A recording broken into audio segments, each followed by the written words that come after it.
Chapter 166. After getting up in the morning, Sang Sang combed Ning Kei's hair and fetched some hot water. Then she went out of the shop and bought 2 bowls of hot and sour noodle soup with 2 spoonfuls of minced beef. After washing his face and brushing his teeth, Ning Kei put on an unlined robe and began to have breakfast. Sang Sang took out clothes and shoes to match them.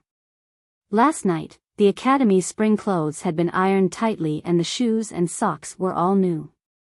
Ning Kei's serious and dignified handling of his clothes over the years could only be compared to last spring on the opening day of the academy. With Sang Sang's help, Ning Kei began to put on his clothes. He held the brand new densely woven fine flower belt with both hands and pulled it hard. Sang Sang picked up a lot of tokens from the bedside and stuffed them into his belt. It took her a long time to stuff them all into his belt. Ning Kei took the quaint and small wooden token from her hand. His fingertips slowly stroked the smooth lines on it. He wondered why His Majesty gave him this waist token of the Imperial Center Administration last night, and it seemed to have existed for many years. The waist token should have been tied to the belt instead of being stuffed into the clothes. But Ning Kei had too many waist tokens in his hands. The waist token of the secret guard, the waist token of the academy, the waist token of the second floor of the academy, the waist token of a visiting minister given by the Fish Dragon Gang last year, and the new waist token of the Imperial Center Administration. If he hung all of them on his waist, he could totally go dancing. Ning Kei touched the bulging bulge on his waist and twisted it in front of Sang Sang. He said, "I've been in Chang'an for a year and earned a lot of money and tokens. But your young master's waist is not thick enough. If there are more tokens in the future, I'm afraid I won't be able to hang them." Sang Sang looked up at him and said with a smile, "Young master, don't be so proud, okay?" Ning Kei said proudly, "I have to pretend to be quiet and gentle outside.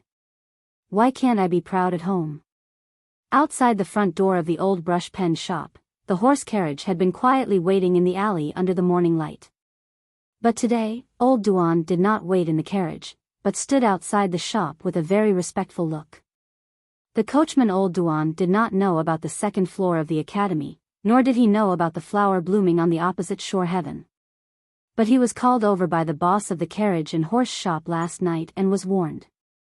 His boss told him that he was lucky and that he must serve Ning Kei well in the future.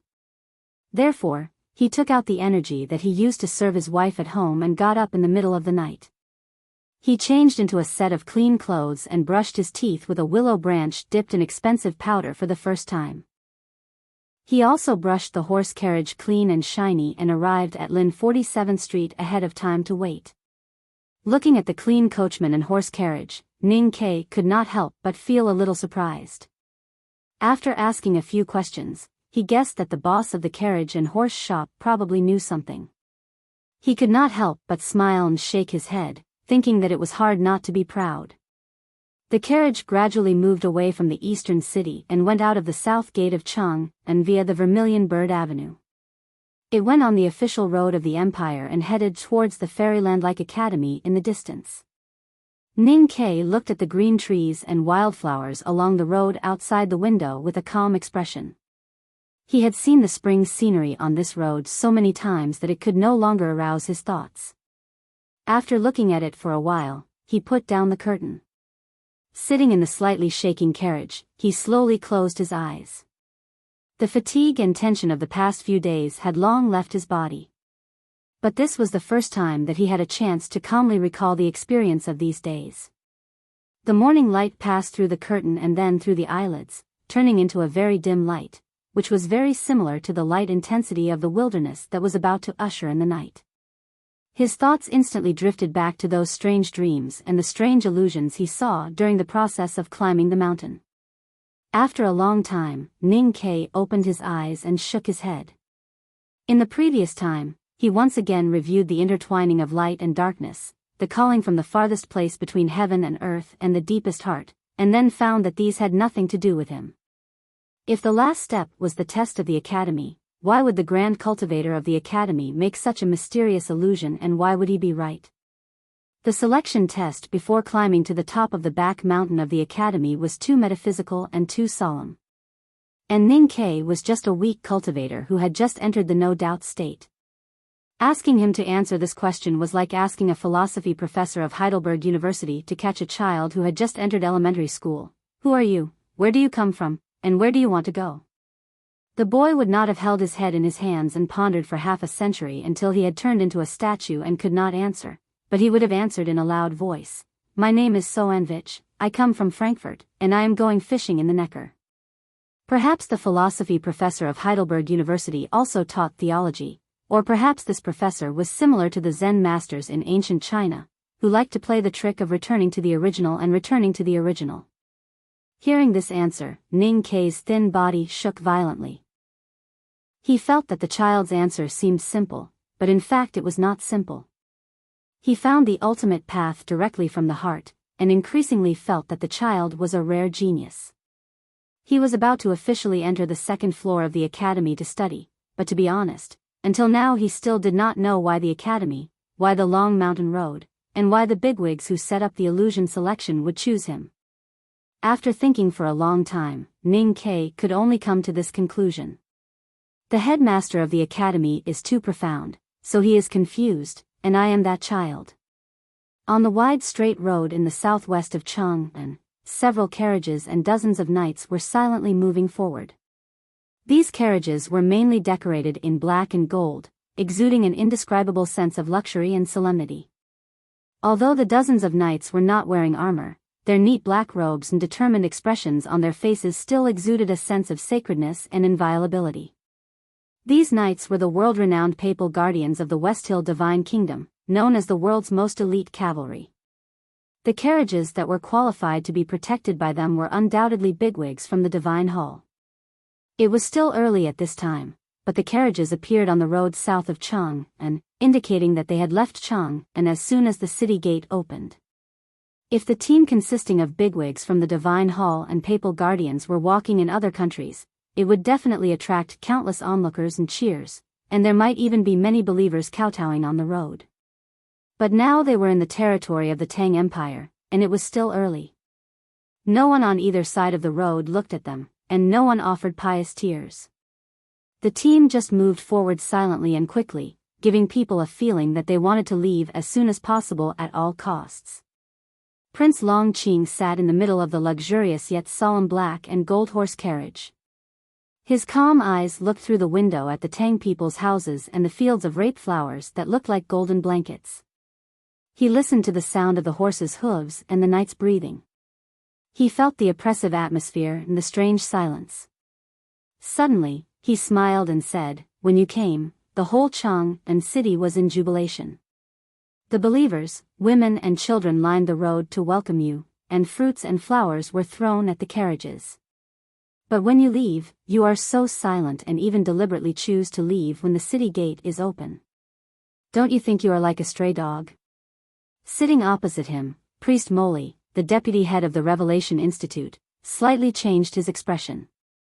He did not understand why Prince Longqing would say such a thing. He forcibly suppressed his anger and said, "Why do you humiliate yourself like this?" Prince Longqing showed a faint expression of ridicule and said, "No matter where the papal guardians are in the world, they wear golden armor and shine like gods. But when you enter the territory of the Tang people, you have to take off your armor and hand over your spear. Otherwise, you are not allowed to enter. This is a real humiliation." Before Moli said anything, he continued with a smile, "Deputy head, do you know why I live in the Peach Alley in Chang'an City?" Priest Moli was slightly shocked. He did not know whether Prince Longqing was trying to test him. But looking at his smiling face, he did not know why his heart became colder and colder. After a moment of hesitation, he honestly answered, "Because the prince's natal item is the peach blossom." "Yes, then do you know why I chose the peach blossom as my natal item?" Prince Longqing asked. Priest Moli shook his head. People in the Westhill Divine Palace did not know the real reason. Because when the headmaster of the academy entered the Westhill, he drank wine and cut down all the peach blossoms on the Divine Mountain. But no one dared to stop him. Prince Longqing looked out the window at the beautiful rape fields and said calmly, this is the biggest humiliation that the Westhill Divine Palace has suffered in the past 100 years. I chose the peach blossom as my natal item to remind myself not to forget this humiliation. He continued indifferently, this time, I lowered myself to accept the test of the second floor of the academy because I want to have the opportunity to learn from the headmaster of the academy. I hope that I can avenge this humiliation on behalf of the Divine Hall in the future. But I did not expect that I would be humiliated by Ning Ke again. Priest Molly wanted to comfort him, but found that he could not find any suitable words. You just said that I was humiliating myself. In fact, you are wrong.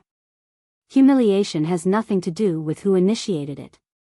It only matters about strength. If I am stronger than others, then those words are ridicule.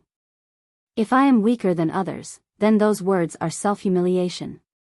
The Tangs can disarm my apologetic divine army, the headmaster of the academy can cut down all the peach blossoms on the mountain, and Ning Ke can force me to flee Chang and like a dog. It is not because they want to humiliate me, but because they are stronger in some aspects. But I am very grateful for this humiliation. Let me tell you a piece of good news. Maybe I have already taken that step. Now I only hope that Ning Ke can really become strong quickly, so that I can have the opportunity to avenge this humiliation. Hearing this, Priest Molly was shocked and then ecstatic. He thought that if Prince Long Qing could enter the knowing destiny state during the journey, then the Divine Hall might forgive him for the humiliation he brought to the Divine Hall. After repeatedly congratulating him, he had secretly made up his mind to hold on to the prince's thigh more tightly in the future.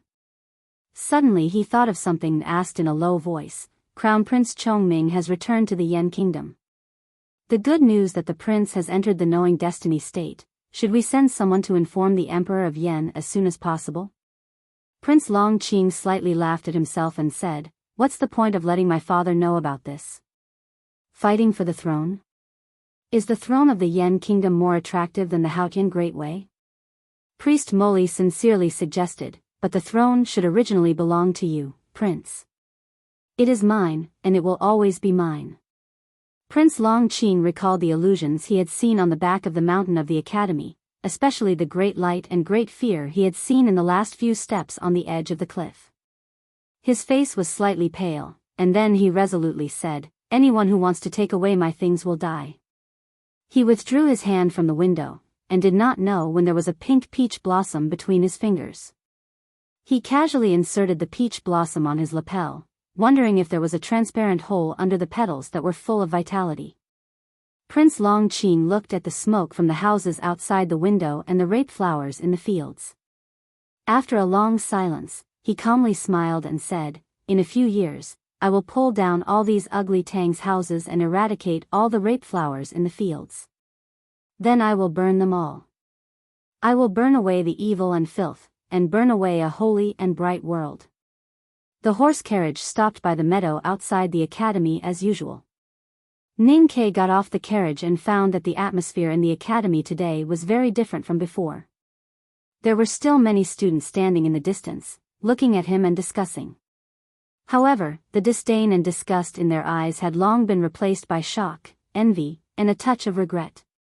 Under these gazes, Ning Ke walked into the academy and nodded slightly to Chang Jingming, who was beside the stone steps. Then he saw a little attendant standing in the morning light and waving to him. He could not help but be slightly startled. The little attendant had delicate features, and his little face was very tender, as if it was made of pink and jade.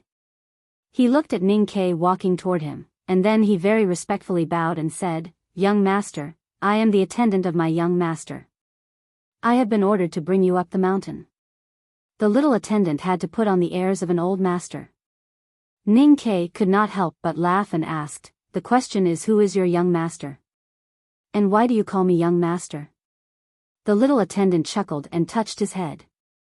He explained, my young master is the second son, and the way I address him is the rules set by my young master. You are the youngest one in the back mountain, so I have to call you young master. Ning Ke asked with great interest, then, which Mr. Chen Pipi is? The little attendant answered in a childish voice, he used to be young master.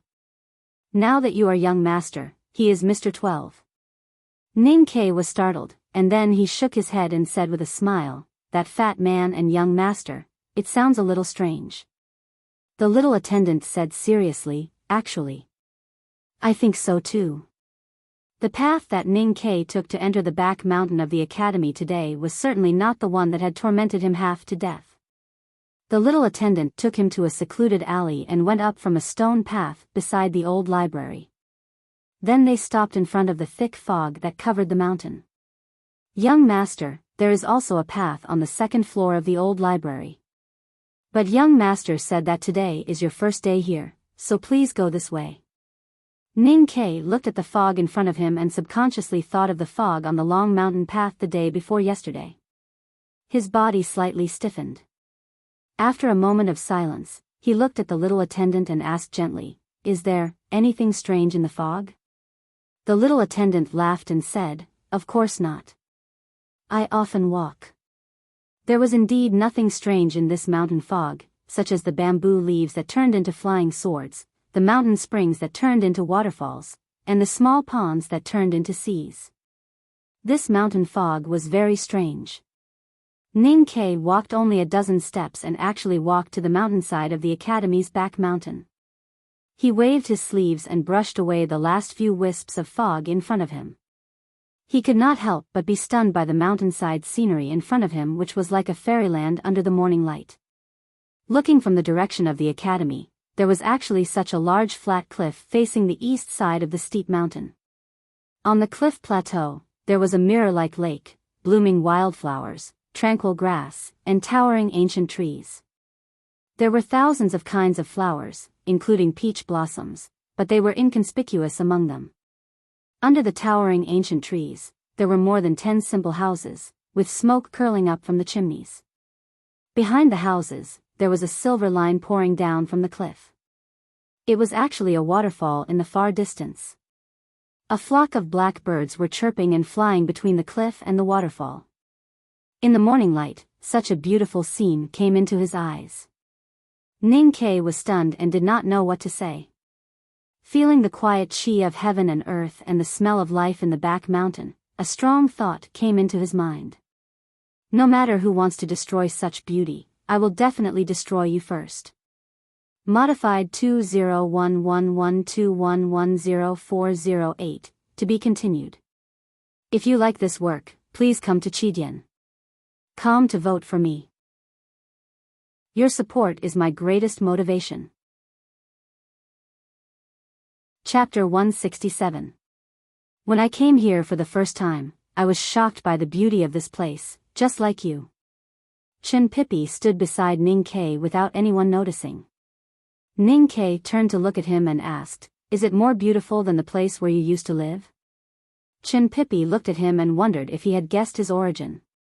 After a moment of silence, he said, solemn, or sacred, in fact, they are not beautiful." He smiled and continued, "Welcome to the real academy." Ning Ke replied with a smile, "It seems that you are my tour guide today." Chin Pippi had never heard of the word tour guide, but he could guess what it meant. He smiled and led him to the cliff platform. They walked through the green fields and meadows, stepped on the slightly wet ridges, and walked on a wooden bridge. Then they came to the lake as calm as a mirror. The white water birds in the lake sometimes floated and sometimes sank, hunting for small fish in the water. Whether they succeeded or failed, they proudly raised their heads, swallowed the fish, or shook off the water drops on their feathers. The footsteps on the wooden bridge attracted the attention of the water birds, but they were obviously not afraid of people. Instead, they seemed to be curious and very intelligent. There was a pavilion in the middle of the wooden bridge, and it was very quiet among the lake and water. A woman in a light yellow spring dress of the academy was concentrating on embroidery in the pavilion. Chin Pippi led Ning Ke to the woman and bowed respectfully, "Seventh sister." The woman in light yellow raised her head and glanced at Ning Ke beside him. She said with a smile, "Show youngest brother around." Ning Ke bowed with hands folded in front and said respectfully, "Seventh sister." Seventh sister glanced at Chin Pippi with a faint smile and suddenly said, "From now on, you can be lazy." Chin Pippi smiled awkwardly. Ning Ke did not understand and looked at the two blankly. Seventh sister did not say anything and continued to embroider. After walking out of the pavilion and crossing the lake to the shore along the wooden bridge, Chin Pippi looked back and introduced to Ning Ke, seventh sister is Mu Yu, an expert in tactical arrays. The fog you passed through when you went up the mountain was set up by the predecessors of the academy. Now she is responsible for the maintenance of the tactical array. As for embroidery, seventh sister encountered a bottleneck 2 years ago, and neither eldest brother nor second brother could find a good way. Finally, the headmaster decided to let her embroider. She has been embroidering for 2 years, and I don't know if she has passed the bottleneck. Ning Ke was still shocked in his heart, but he kept calm on the surface. This was the first time he entered the second floor of the academy, and he had no idea about many things. For example, what was the relationship between embroidery and tactical arrays? But because he had no idea at all, he knew that even if he asked, it would be useless, so he remained silent. Chin Pippi led him past the extremely tall ancient tree and walked to the dense forest in the west. Listening to the melodious sound of zither and flute, he said, "The one who plays the flute is 9th brother Beigong Weiyang, and the one who plays the zither is 10th brother Shiman Buhua. They come from the southernmost island and are proficient in temperament. As for what method they are cultivating, I'm afraid that even they themselves don't know." Ning Ke asked in surprise, "What do you mean? How can a cultivator not know his own method of cultivation?" Chin Pippi shook his head and explained, "The headmaster never assigns them homework, but just lets them play these useless things freely. I have been listening to them play for many years in the academy, and I have never seen them do anything else." The sound of zither and flute in the spring forest suddenly stopped, and then there was a rustling sound. 2 men walked out of the forest. The 2 men were handsome and calm, wearing the white academy spring clothes, which had obviously been modified. The sleeves and hem of the robe were very wide, and when the spring wind blew, they looked like immortals. They did not look like students, but more like sage-like hermits. 9th brother, who was holding the flute, looked at Chin Pippi and said angrily, "What do you mean by, even I myself don't know?" Chin Pippi said with a smile, "Then tell me, what on earth have you been cultivating in the academy for so many years?" 9th brother picked up the flute and hit Chin Pippi's head hard without hesitation. Chin Pippi covered his head and shouted angrily, "9th brother, how can you hit me when you can't win an argument? What happened to your elegant demeanor?" The man who had been silent beside holding the zither suddenly said, "Good hit." Chin Pippi looked at the man and said, "10th brother, you have never been such a person." 10th brother Shiman Buhua smiled and gently held the zither in his hands in front of him. His fingertips slightly trembled and plucked out a broken sound. He looked at Ning Ke and said, "Youngest brother, senior brother Beigong and I are cultivating the great way of music. A layman like Pippi who only knows how to fight with the chi of heaven and earth can never understand the beauty of music. I hope you are not such a layman." 9th brother Beigong Weiyang put the flute in his waist and looked at Ning Ke with great interest and said, "Youngest brother, when I saw you climbing the mountain that day, you were quite free and easy. Master Yen Sei also said that you have the potential of a divine talisman master, and I heard that you are a famous calligrapher in Chang and recently. In this case, you must have some attainments in art. You and I should have a good competition in the future." Ning Ke hurriedly bowed respectfully, but he thought bitterly in his heart that he did not know anything about music. As for whether it was vulgar or not, being able to perceive the chi of heaven and earth should of course be used to improve one's state and then learn fighting skills. These 2 senior brothers actually put all their cultivation and lives into music. It was elegant, but it was a waste of God's gift. "Senior brothers, I don't know anything about the way of music," he hurriedly replied. 9th brother Beigong Weiyang did not take it seriously. He waved his sleeves and said, "Music and calligraphy are beautiful things in heaven and earth. The word art stresses on understanding by analogy. You didn't have a chance in the past, but now you have met me and your 10th brother. How can you know nothing about it?" Seeing their enthusiasm, Ning Ke was too embarrassed to refuse. So he promised that in the future, when he was free from studying in the academy, he would respectfully ask these two senior brothers for advice on the way of music. Even if he could not learn anything, it would be good to be an audience. Hearing this, the two senior brothers showed joy on their faces and praised together, "You are indeed not a layman like Pippi." On the way to the house on the cliff plateau under the big tree, Chin Pippi glanced at Ning Kei and asked seriously, "Do you really like to listen to the sound of flute and zither?" Ning Kei glanced at him and said, "Not at all. You don't have to look at me like this. This is my first day in the second floor of the academy. How can I refuse two senior brothers who are so enthusiastic?" Chin Pippi said bitterly, "You idiot, of course you should firmly refuse this kind of thing." Ning Kei did not understand and asked, "If senior brothers want to play flute for me in the future, I can just avoid it. What's the problem?" These years, no senior brother or senior sister is willing to quietly listen to their performance. They can only face each other and play flute and zither every day. One is happy, the other is sad. They flatter each other and are already bored to the extreme. What they lack is an audience. Since you have promised them, you can wait to be dragged to the back mountain every day to be an audience. Ning Kei asked confusedly, "Are you two senior brothers very poor in the way of music? If you two senior brothers were in the world, you would definitely be the first-class rhythmic masters." Chin Pippi said with a straight face. Soon after, his eyebrows drooped down bitterly as he continued, "But no matter how amazing a musician is, if you listen to the same song over and over again for 1,000 times, you will know the pain within." Would he get tired of eating 1,000 bowls of hot and sour noodle slices? Would Sang Sang get tired of eating 1,000 bowls of cabbage heads in vinegar? Would he get tired of taking Sang Sang to the building of pines and cranes to eat 1,000 bowls of noodles in a row? Of course he would get tired of listening to the same song for 1,000 times in a row, and it would be very painful. Ning Kei asked with a trembling voice, "There are countless people in the world who love Rhythmic Master. I think you two senior brothers won't let me listen to it alone. There are many people in the world who love Rhythmic Master, but in your opinion, there are very few people who are qualified to listen to their music.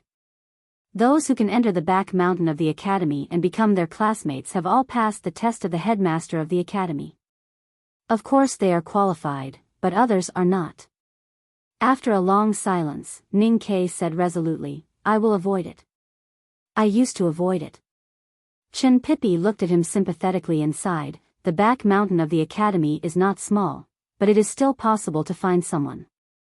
When Ning Kei was about to say something, he suddenly found that the flowering tree beside the stone path was shaking. A person whose face could not be seen clearly suddenly rushed out, which startled him. When he looked closely, he found that it was a young senior brother whom he met on the top of the mountain that day.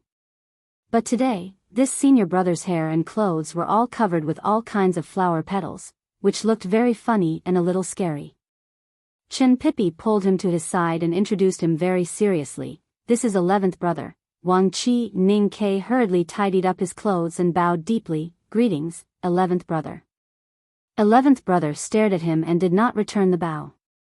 Instead, he picked up a petal on his shoulder and asked blankly, "Let me ask you, if there is nothing outside your heart and nothing outside your heart, but before the headmaster of the academy entered the back mountain, this flower has bloomed and withered in the mountain for thousands of years.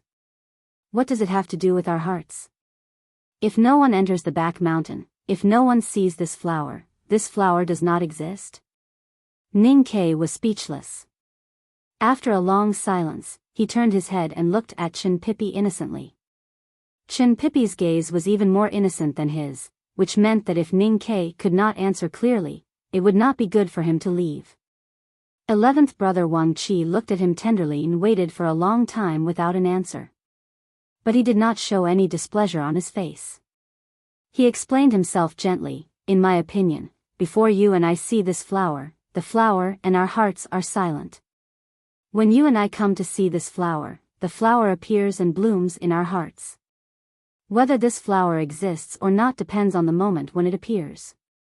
Ning Kei slightly opened his mouth, still speechless, and looked very innocent. Chin Pippi felt a little guilty because of this guy's innocent look. He coughed twice and said, 11th brother, it is the first day that youngest brother entered the back mountain. I have to take him to meet other senior brothers. Can we talk about the flower's heart later? Wang Qi looked at Ning Ke warmly and said, youngest brother, if you have spare time in the future, can you help me to think about it? Ning Ke heaved a sigh of relief and hurriedly agreed. Then he followed Chin Pippi and ran away from the flowering trees towards the houses under the ancient trees on the cliff plateau. He did not notice the sympathetic look on Chin Pippi's face. I haven't recovered yet. I feel like vomiting while writing. It seems that I lack pressure. Well, I can put more pressure on myself. I will guarantee 6,000 words tomorrow. To be continued. If you like this work, please come to Chidian.com to vote for me. Your support is my greatest motivation. Chapter 168. There was a stove in the house and a water wheel outside. The house was filled with white steam both inside and outside. Ning Ke and Chin Pippi stood obediently outside the threshold and watched the naked strong man playing with the fire and iron as if he was treating his beloved lover. After a long time, the noise in the room finally stopped. The strong man took off his leather apron and wiped the sweat on his face with a towel. He walked to the door and said with a simple and honest smile, I'm your 6th senior brother. Chin Pippi said to Ning Ke with a smile, the armors and weapons made by 6th brother are unparalleled in the world. The armor that General Su Shi is wearing now was made by 6th brother. If you need it in the future, you can directly ask senior brother for it. Senior brother is the most amiable and kind person. Although he doesn't like to talk much, he will definitely do what he promised you. During that period of time, Ning Ke had been staring at 6th brother hammering and smithing. He vaguely felt something very interesting from 6th brother's extremely rhythmic and powerful movements. Now listening to Chin Pippi's introduction and thinking of the 3 knives and arrows hidden in Lin 47th Street, his eyes suddenly brightened and he exclaimed, 6th brother is a talisman Taoism master? If you want to classify the methods, I should be considered as a martial arts cultivator. But I don't have time to learn how to fight in this life. I only know how to hammering. 6th brother answered honestly, youngest brother, I know what you want to ask. The armors and weapons I may do have talisman inscriptions, but that has nothing to do with me. It's 4th brother's work. 4th brother? Ning Ke asked in surprise. 6th brother looked at the dark corner of the house and said with a smile, that's him. Ning Ke then noticed that there was a very small sand table in the dark corner, and a man in a Cyan Academy spring suit was sitting beside it. The temperature in the house was extremely high, but the man didn't have a drop of sweat on his body. He didn't even feel hot. He just focused on the small sand table in front of him. He was like a part of the house, which could easily escape the eyes. If you closed your eyes, you couldn't even feel that he was sitting there. 4th senior brother has been cultivating the turbid light talisman recently. Chin Pippi explained to him, he wants to make the runes and the steel that make up the weapon even more closely, until they become one. 4th brother, who was sitting in the dark corner, raised his head and ignored Ning Ke and Chin Pippi. He directly said to the naked strong man, it's not a problem to use the 3 stars pattern to increase the frontal impact resistance, but what about the tearing force on the side? If a martial artist spreads the heaven-earth yuan qi on the surface of their skin, it will be difficult to activate the runes on the armor. 6th brother walked over there, followed by Ning Ke and Chin Pippi. There were 3 seemingly simple lines drawn on the sand table. These lines were not completely straight. A few extremely smooth semicircular arcs were drawn where the lines intersected. It looked like a line holding a few drops of water that were about to fuse but had yet to completely fuse. Listening to the discussion of the 2 senior brothers, Ning Ke knew that they wanted to modify the runes on the armor to improve the defense ability. This was the first time that he saw the application of talisman Taoism in reality, so he couldn't help but feel curious.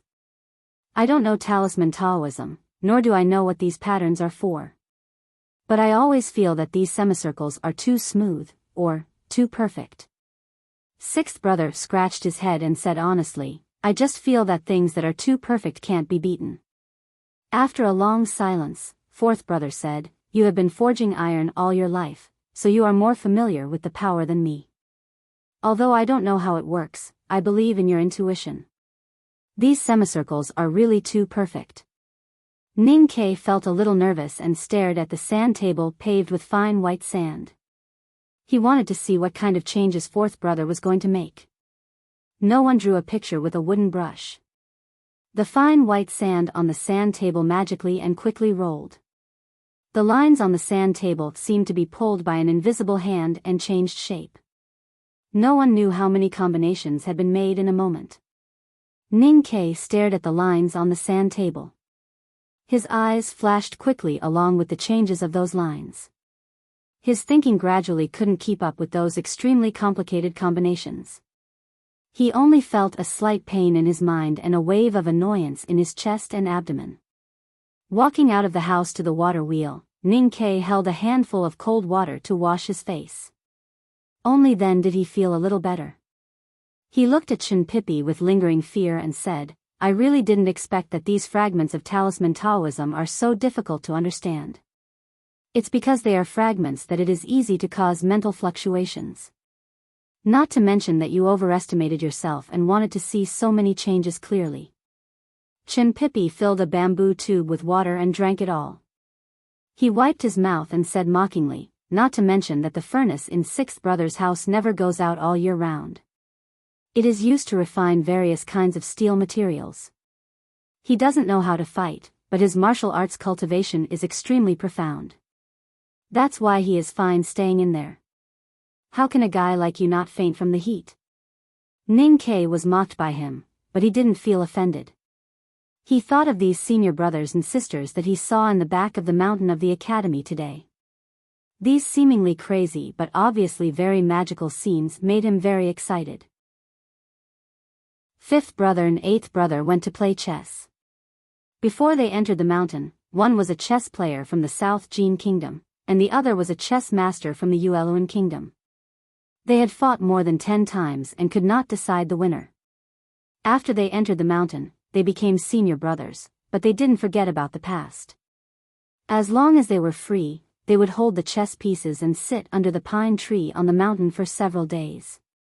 Chen Pippi thought of the 2 senior brothers and said angrily, they often forget to eat because of playing chess. How could they remember that today is the day you entered the academy? If I hadn't searched all over the mountain to bring them meals, I really wonder if they would vomit blood on the chess pieces and then die of hunger and cold, becoming 2 elegant ghosts under the pine tree. Ning Ke was speechless when he heard this. He thought that the back of the mountain of the academy was really full of strange people. He didn't know why the headmaster of the academy accepted these people as students. Third sister, you are familiar with her. Chen Pippi continued, she should still be copying the small regular script in the old library. You can see her whenever you want. Don't ask me why she is copying the small regular script by the east window every day. I only know that it is the homework that the teacher gave her. Recalling the number of people he saw at the top of the cliff that night, Ning Ke silently calculated and said to Chen Pippi, eldest brother has followed the headmaster of the academy to travel in the kingdom of Qi, so there should be 2 senior brothers that he hasn't met yet. You haven't met second brother yet. As for the other one, it's not senior brother.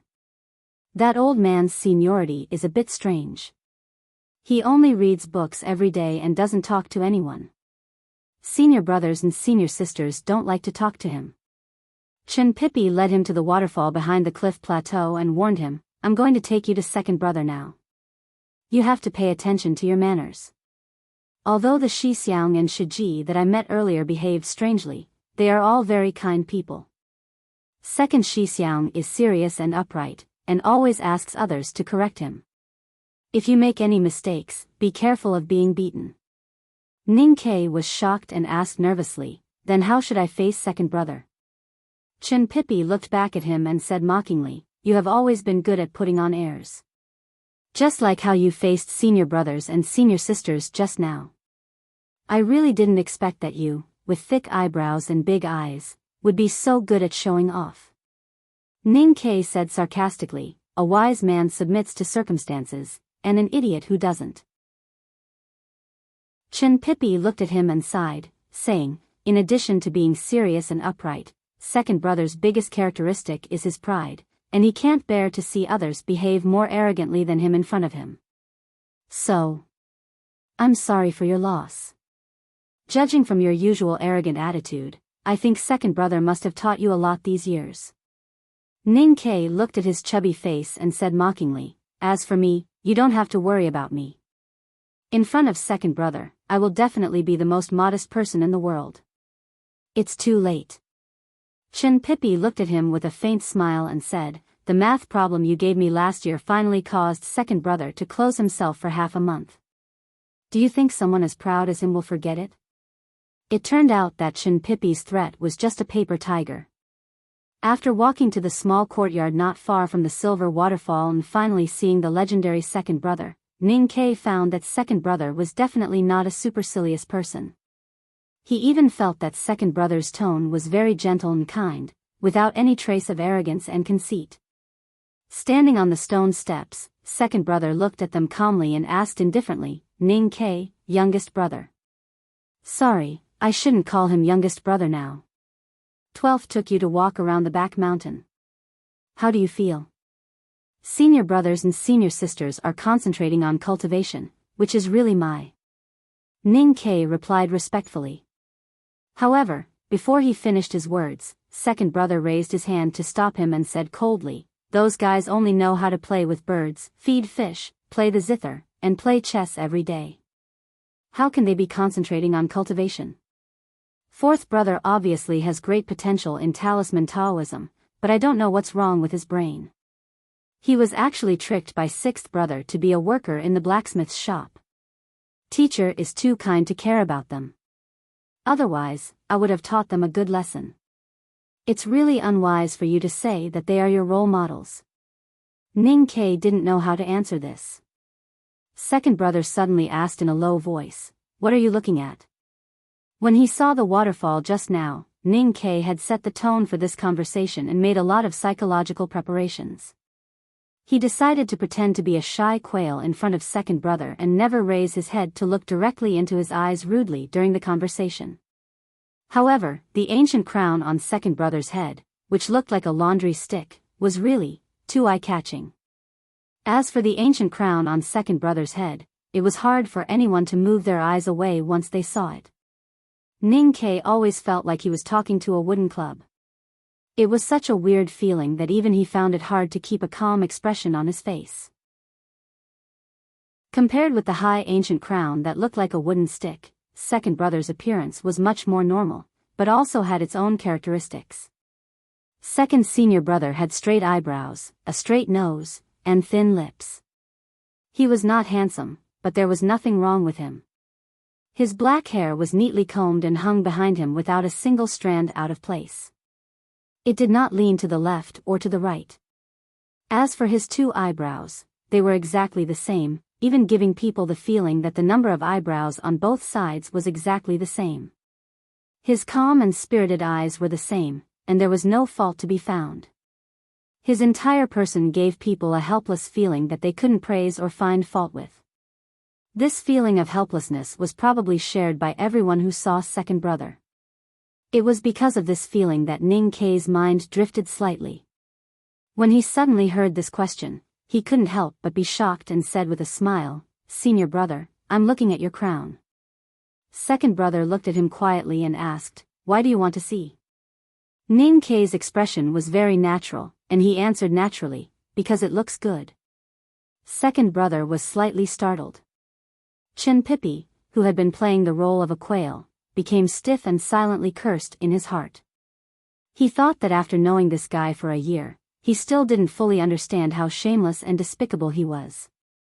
No matter how natural flattery was, sometimes it would make the recipient feel a little embarrassed, and embarrassed easily. What's more, the person he was facing today was second brother of the academy. At this important moment, Ning Ke would never give him any chance to reflect and wake up. He randomly chose something in his mind and asked confusedly, "Second brother, when I was on the way back from the grassland to the capital with Princess Li Yu last year, I once met a great sword master in see-through state at the entrance of the northern mountain road of Min Mountain. Some people said that he was an abandoned disciple of the second floor of the academy. It's not that easy to enter the back mountain of the academy. Since you've come in, how can you easily go out? Second brother said, the rich have distant relatives deep in the mountain. There are many stupid people in the world who always want to have some relationship with the academy to protect their identity. Every year, there are many abandoned disciples of the second floor. Should the academy announce to the world that there is no such person every time they appear? I'm worried that these arrogant people will ruin the reputation of the academy. What Ning Ke said was his true thought. Second brother said sarcastically, those who know will naturally know. As for those who are not qualified to know, no matter what thoughts they have, they are not qualified to affect the reputation of the academy. It seems that you don't need to pay attention to such things in the future. Hearing this, Ning Ke sighed in his heart and thought that he finally felt second brother's pride. It was indeed a very fierce pride. Second brother noticed the meaning in his eyes and thought that this new youngest brother was shocked by what he had seen and heard today and was a little confused. He calmly comforted him, the back mountain of the academy, or the second floor, is actually not as mysterious as people say. This is the place where the headmaster teaches students. It's as simple as that. Do you feel helpless? Yes. Don't you think that second senior brother is really boring? He does everything by the book, right? Yes. Do you feel that his hat looks like a wooden stick? After looking at it for a long time, sometimes you suddenly feel that the hat looks like a folded paper toy. No matter what it looks like, do you have the urge to break it or squash it? After leaving the small courtyard, they could no longer hear the sound of the waterfall falling from the cliff into the pool. After confirming that second brother would not eavesdrop on their conversation, the two youngest guys in the back mountain of the academy began to talk. Chen Pippi rubbed his cheeks, which were a little numb because of his previous serious expression. He looked at Ning Ke and asked, "Say it." After a moment of silence, Ning Ke honestly replied, "I do have this kind of feeling." Chen Pippi looked at him seriously and said, "Not only you, but all of us do. Sixth brother has even tried several times." Ning Ke slightly opened his mouth and looked at the fat lad's face. He hesitated and said, "I don't know how to continue." Chen Pippi shook his head and said, "I'm not stupid enough to trick you to smash second brother's hat. In fact, after seeing your performance today, I firmly believe that it is very likely that you will think of some sinister tricks to trick me to do this happy thing in the future." Ning Ke smiled and suddenly said, "I think it's good for second brother to be proud. At least this is more like a person. I won't take your words as evidence to blackmail you." Chen Pippi's expression and words were obviously different. He patted Ning Ke's shoulder sympathetically and said, "In fact, we all feel the same about this, especially after second brother raised a goose 2 years ago." Ning Ke asked in surprise, "A goose?" Chen Pippi said with a smile, "We always thought that the reason why second brother raised the goose was that the goose was very proud. He felt that he had finally found his own kind. In this case, of course, he should raise it well." Ning Ke was startled and shook his head repeatedly with a smile. He said, "Too mean, too vicious." Chen Pippi said with a smile, "Don't doubt it. You will know why we said that when you see the goose later." As they spoke, they came to a gentle slope where wildflowers were in full bloom on the green meadow. The two of them chose a clean spot among the flowers and sat down. Below the slope was a gently flowing stream, which seemed to be coming from the waterfall on the cliff. It seemed that after flowing out of the cliff, it would form a new waterfall, but they didn't know where it would fall. The spring wind and the warm sun mixed together and gently blew on the faces of the two young people. They lay among the wildflowers on the meadow with their hands behind their heads and opened their eyes to look at the beautiful scenery, looking extremely comfortable. Ning Ke looked at the stream at the bottom of the slope and said, "In the academy.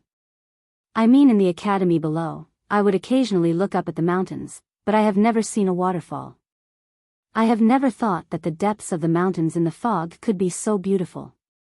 Chinpipi squinted and looked at the black spots in the sky. He said with a smile, "This mountain is very big, and there are many places that I haven't been to. I heard from fourth brother that the side of the mountain facing Chang and city is a precipice. The waterfall that you are concerned about might fall from there. I once went there to take a peek. The bottom of the precipice is full of clouds and mist. I don't know what's down there. Take me there if there is a chance." Okay. Ning Ke had excellent eyesight. He looked at the fish swimming under the stream and thought of the senior brothers and sisters he saw in the back mountain today. He asked curiously, "Senior brothers and sisters, what state are they in now?" "Second brother has long been in the knowing destiny state, but I don't know whether he is in the upper or middle knowing destiny state, and whether he has seen that door. Third sister to 11th brother, they are all in the see-through state, and the upper, middle or lower states." This answer was really out of Ning Ke's expectation.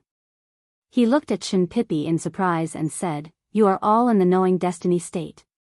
Why are senior brothers and sisters still in the see-through state?" Chinpipi glanced at him and said sarcastically, "There is a time to learn Taoism, but there is no time to enter Taoism. Although I am the latest to enter the knowing destiny state, it is not a big deal. The so-called state division is just a fighting method. No one in the back of the mountain really cares about it. If we really fight, starting from third sister, all the way to 11th brother, they can't beat me. Don't forget that I am a peerless cultivation genius." How did senior brothers and sisters enter the academy? Of course they were recruited by the headmaster. Chinpipi did not notice that he had been influenced too much by second brother these years, and started to talk nonsense out of habit. Ning Ke said helplessly, "I am asking a serious question. Could it be that my answer is not serious?" Chinpipi looked at him gloomily and said, "Who can draw straighter lines than fourth brother? Who was better at embroidery than seventh sister? Who was more exquisite than Chinfe? Who can play zither and flute better than ninth brother and 10th brother? Who can forge iron better than sixth brother? As for the two crazy chess players, you can't find a third person in the world who can beat them on the chess board. Our senior brothers and sisters are all the top figures in the world in a certain aspect. Again, they may not be able to beat others in a fight, but in other aspects, you and I can't even catch up with them." Ning Ke said seriously, "That is not necessarily true. When it comes to calligraphy, I still have some confidence." Chinpipi laughed heartily. Ning Ke also laughed. Suddenly he thought of something and asked confusedly, since senior brothers and sisters were already the top figures in a certain aspect before entering the mountain, why did the headmaster summon them to the academy? They are already invincible in the world, and they will still be invincible if they continue to cultivate. Who can make them go further in their field? Chinpipi looked at him and said seriously, "I said before that no one can beat senior brothers and sisters in their field, but this sentence actually has a premise. We must exclude the existence of one person." "Who?" "Eldest brother." Ning Ke was silent for a long time before he gradually digested the shock in his heart.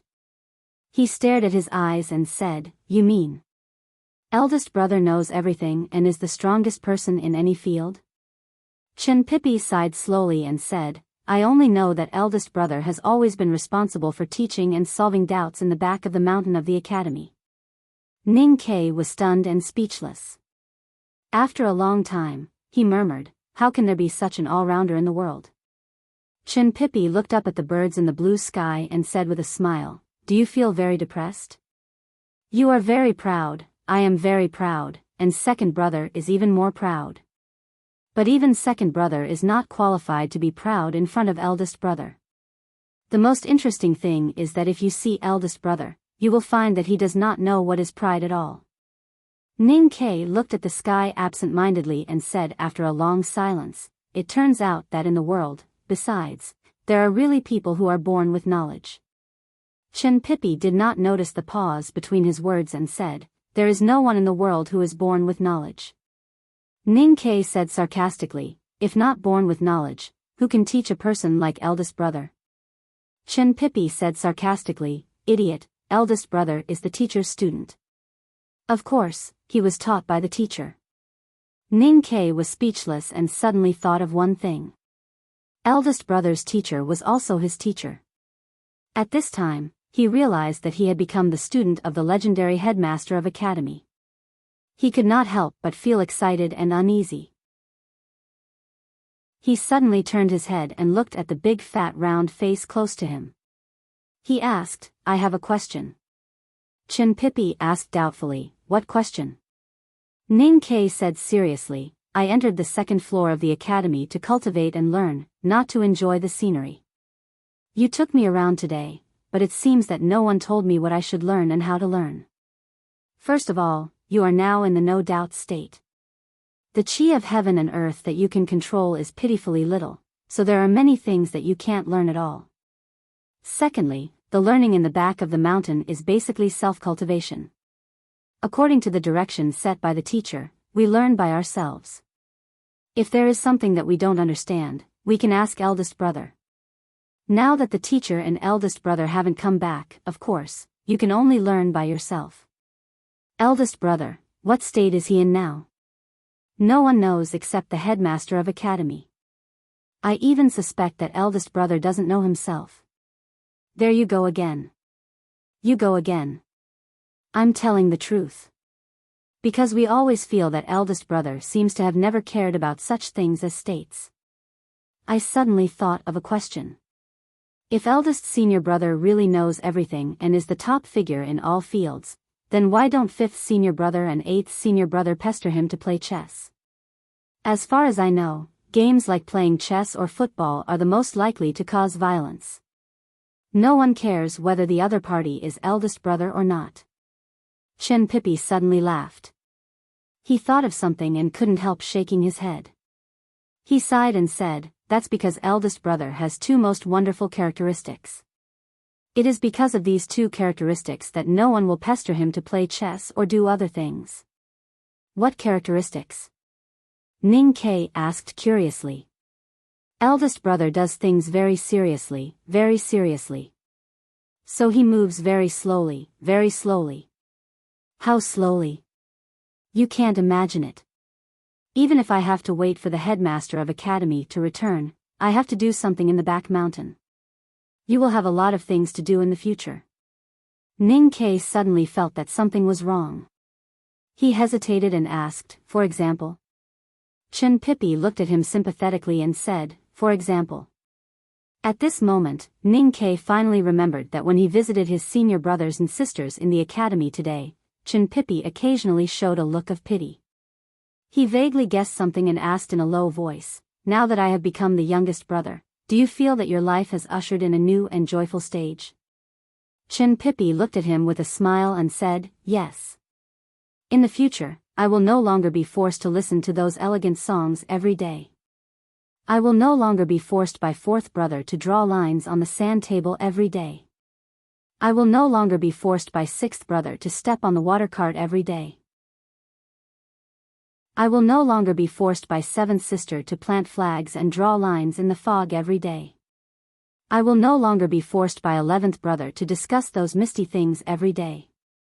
I will no longer be forced by second brother to calculate those mountain-like numbers every day. Ning Ke said thoughtfully, because I am the youngest now. Chen Pippi patted him on the chest and said gratefully, the academy wins because of the youngest brother. Ning Ke smiled and pushed his hand away. He rested his hand on his pillow and looked up at the sky. He thought that he had to cherish today's leisure time and did not want to talk to him anymore. I know you are a person with big ideas and big ambitions. Chen Pippi suddenly looked up at the sky and said, you cared about the states of senior brothers and sisters because you wanted to surpass them. In fact, I personally do not agree with this way of life, because it is too tiring. Ning Ke did not look back at him. He stared at the birds flying lower and lower in the blue sky. He looked at their soft white bellies under their black wings and murmured, living is a tiring thing. I don't know what you experienced when you were a child, but I think sometimes you need to be broad-minded. Are you saying that I am a narrow-minded person? That my crab porridge was fed to pigs? You know that's not what I mean. I mean you don't need to guard against senior brothers and sisters. They are all good people. Ning Ke said after a moment of silence, when I was 4 years old, I met a good person, and then I found that the good person wanted to eat me. Of course, I don't think senior brothers and sisters are such people. But I just met them, and it is inevitable that I will be a little defensive. You don't need to worry too much about me becoming a psychopath. If I wanted to be a psychopath, I would have changed when I was a child. Chin Pippi turned to look at his side face and said, at least here, you really don't need to be too vigilant. You can relax and live a happy life.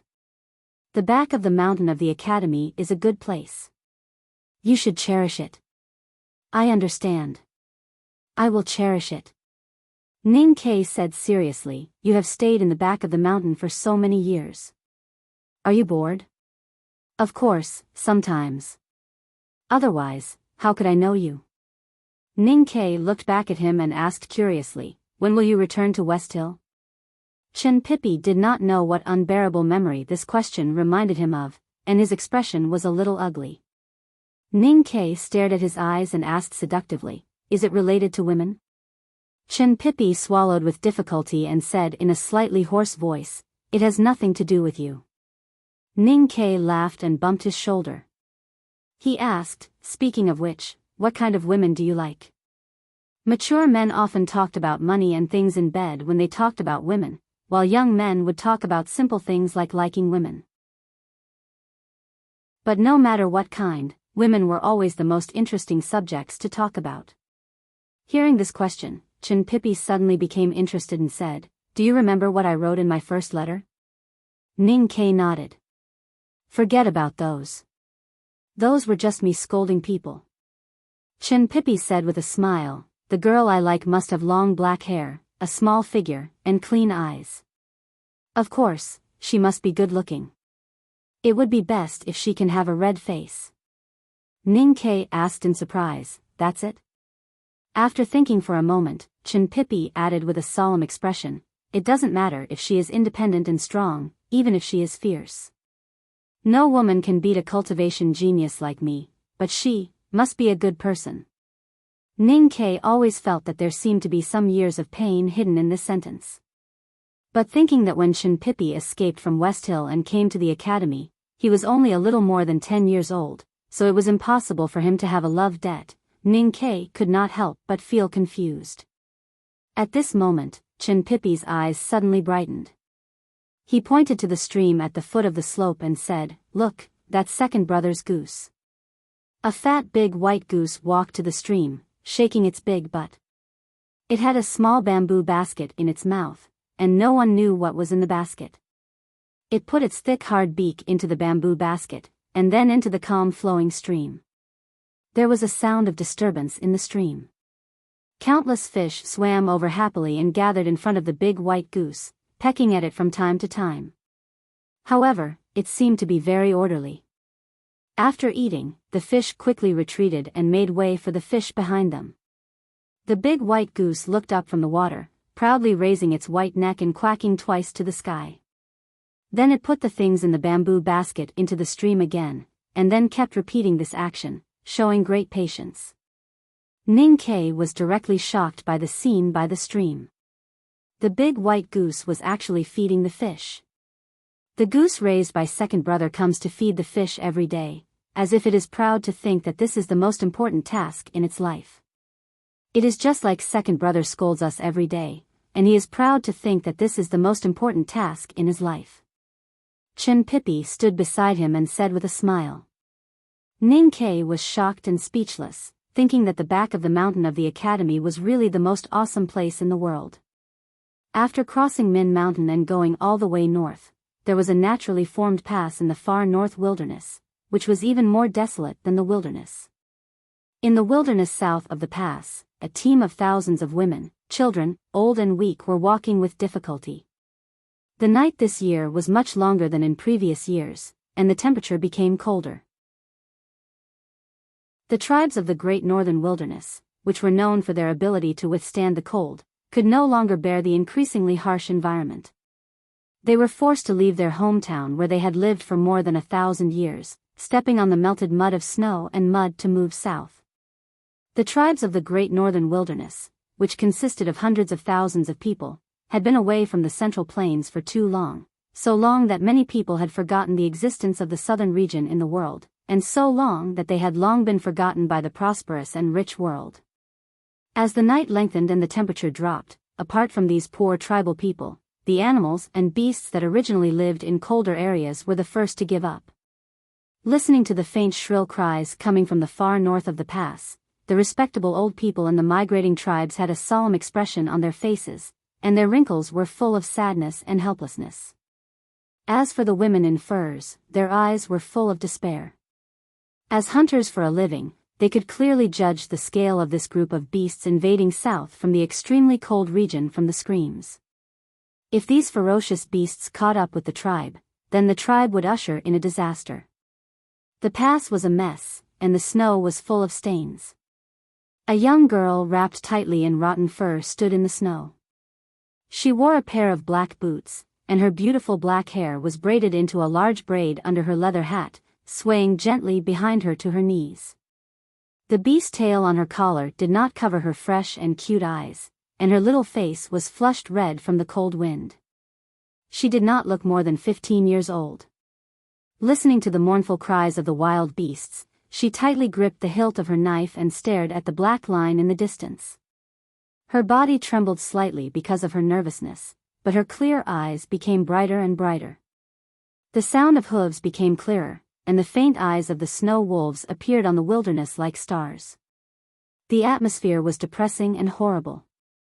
The girl looked there nervously, and suddenly shouted in a childish voice, "Tang Xiao Tang, you want to be the strongest woman in the world. Of course you won't die so early." As soon as she finished speaking, she pulled the knife out of the snow. The knife was red, very curved and big, longer and wider than her small body. She held it on her shoulder, like a bloody crescent moon. She held the red moon knife, shouting like a madwoman, and rushed to the snowfield dire wolves all over the mountains and wilderness. "It's very rough, I will fix the first chapter tomorrow, but it's enough to be awesome. 9,500 words, and the last picture, I am relieved. The goose feeding the fish is a real story, but I forgot that it was a goose from Tongji or Fudan University. I also think it's awesome. To be continued." If you like this work, please come to Chidian.com to vote for me. Your support is my greatest motivation. Chapter 169. All the way to the south, fighting with wild beasts everywhere, fighting against hunger and cold, the fur of the snowfield dire wolves was stuck together by blood and dirty water, stained with dirt, and the original snow-white color could no longer be seen. Because of the long-term starvation, their bodies were extremely thin, and the bones above their forelegs were protruding. From time to time, stinky saliva dripped from their bloody mouths, which were exhaling hot mist. However, no matter how weak they were, the snowfield dire wolves were still the kings of this extremely cold world. Hundreds of huge wolves, which were as big as small mountains, stood side by side in the wilderness with a sense of discipline, like an insurmountable continuous mountain range. The snowfield dire wolves silently rushed to the front of the mountain pass, and coldly stared at the little girl who was rushing towards them, as if they were watching a piece of moving fresh meat. Several young male wolves behind them were a little restless, but they did not dare to make any rash moves. Their breathing became more and more intense, and the light in their eyes became more and more ferocious and greedy. A low roar came from the wolf pack, and a strong snowfield dire wolf rushed out of the wolf pack alone. It lowered its head and opened its mouth, panting like a mountain, and rushed towards the girl at the mountain pass. Even if a snowfield dire wolf was on all fours, it was still taller than the two girls combined. The contrast between the huge wolf body and the small body easily produced a sense of despair, and the thunder-like running sound intensified this sense of despair. The jumping distance of the snowfield dire wolf was extremely terrifying. It seemed to be rushing forward clumsily, but in fact, it was very fast. In the blink of an eye, the snowfield dire wolf had rushed hundreds of feet away, and rushed to the girl. The snowfield direwolf's strong hind legs suddenly stomped on the ground, and its upper back suddenly sank. It exerted all its strength, and its claws slapped towards the little girl's body like lightning. A huge shadow appeared in the wilderness, and two furry and stinky claws tore the cold air, covering Tang Xiaotong's fresh and lovely face almost at the same time as the shadow. However, there was no fear in her eyes. She slightly bent her legs, and her body bounced up in an extremely strange way, avoiding the pounce, and bounced up 10 meters high into the air. Tang Xiaotong, who had bounced into the air, looked down at the tall snowfield direwolf from above. She held the huge machete tightly with both hands and chopped down hard. A red moon tore through the cold air and accurately chopped the middle of the wolf's head, making a crisp sound. The eyeballs of this strong snowfield direwolf seemed to be bigger than a human head. As a very thin bloody wound suddenly appeared on the wolf's head, the bloodthirsty and indifferent expression in these two terrifying eyeballs suddenly turned into a sense of despair. With a soft sound, Tang Xiaotong's black leather boots stepped heavily on the ground of the wilderness, cracking a few pieces of thin ice that had just been frozen. She dragged the ridiculously heavy machete and quickly walked out of the shadow under her feet. The huge body of the snowfield direwolf collapsed like a mountain, and of course, it did not hit Tang Xiaotong. She stared at a certain direction in the wolf pack, and a trace of determination flashed across her fresh and lovely face. Dragging the huge machete, she suddenly accelerated in the splashing dust of the wolf's body, and once again sprinted towards the mountain-like giant wolf pack in front of her. An extremely overbearing roar came from the back of the snowfield direwolf pack. One could vaguely feel the irritation and anger after its dignity was challenged in the roar. With this low roar, the whole wolf pack began to roar, and the frozen wilderness ground trembled slightly. Hundreds of prairie snowfield direwolves quickly spread out and began to besiege the girl. The huge and heavy red machete was dragged on the black wilderness ground, making a harsh friction sound, and from time to time, a few faint sparks could be seen. Tang Xiaotong did not seem to care that the ridiculously huge machete in her hand would be worn by the hard ground. She just gritted her teeth and lowered her head, continuing to rush forward. Only when the giant wolves rushed to her did she raise the huge machete with difficulty to chop it down.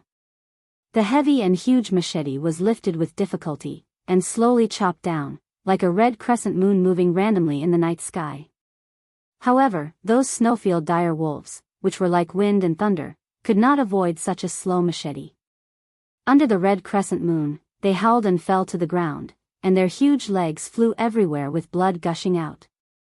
In an instant, 3 snowfield dire wolves fell under the girl's red machete. 2 snowfield dire wolves howled and jumped down from the sky, and the strong wind with a foul smell hit Tang Xiaotong's beast tail around her neck, making a sound. She bent her legs and bounced into the air again. However, the snowfield dire wolves were very intelligent, and they had already guessed her next move when they besieged her. A strong wind came from the side, and a snowfield dire wolf made a successful sneak attack and directly knocked her into the air. In front of Tang Xiaotong, there were already 3 snowfield dire wolves roaring and leaping up. Their sharp claws had already stretched out from the festering fur, and were ready to tear her petite body apart like a knife. A childish and angry voice sounded in the wilderness. Tang Xiaotong forcibly twisted her body in the air, and the huge red machete in her hand swept across everything like lightning. The strong air splashed in front of the blade, and she barely blocked the insidious ambush of the wolves, avoided the 6 horrible claws, and hit the head of a snowfield dire wolf dangerously. Tang Xiaotong stretched out her hand and grabbed the hair of the dire wolf. She twisted her wrist, and the blade drew a strange arc, and directly pierced into the dire wolf's eye socket.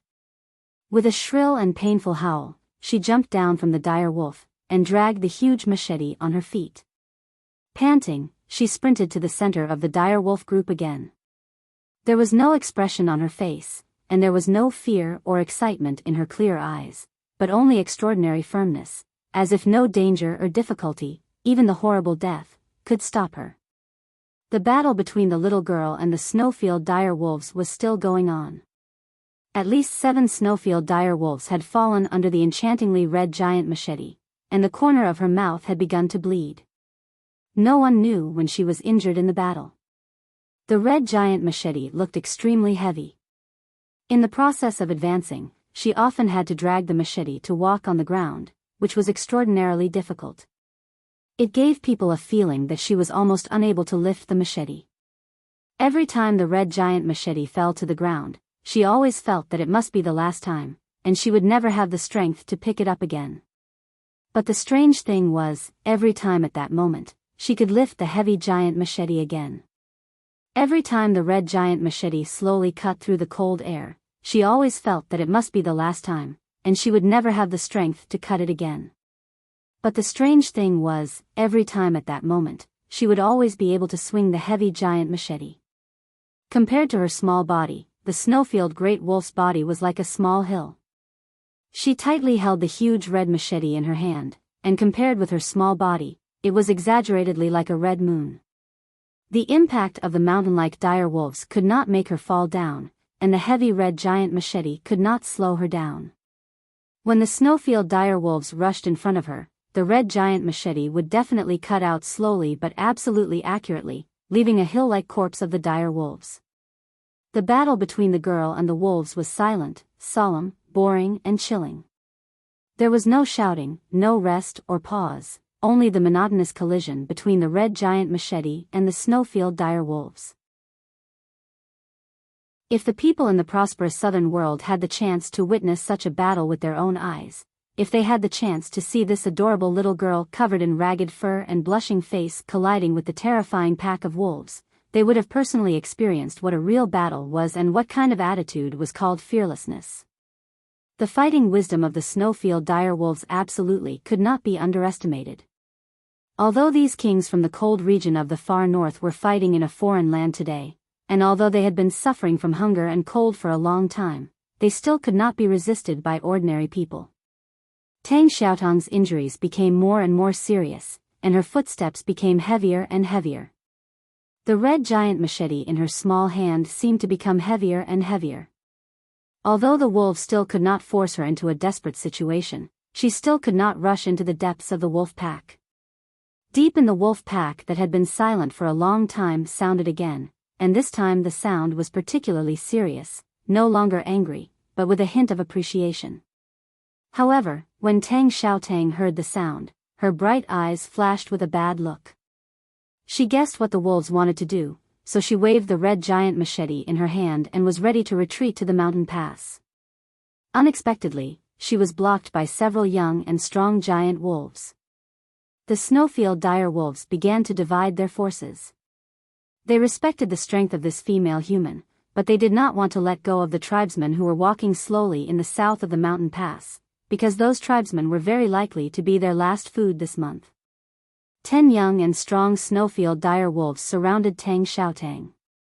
Their smelly mouths were dripping with saliva, and the gray fur on their bodies stood up.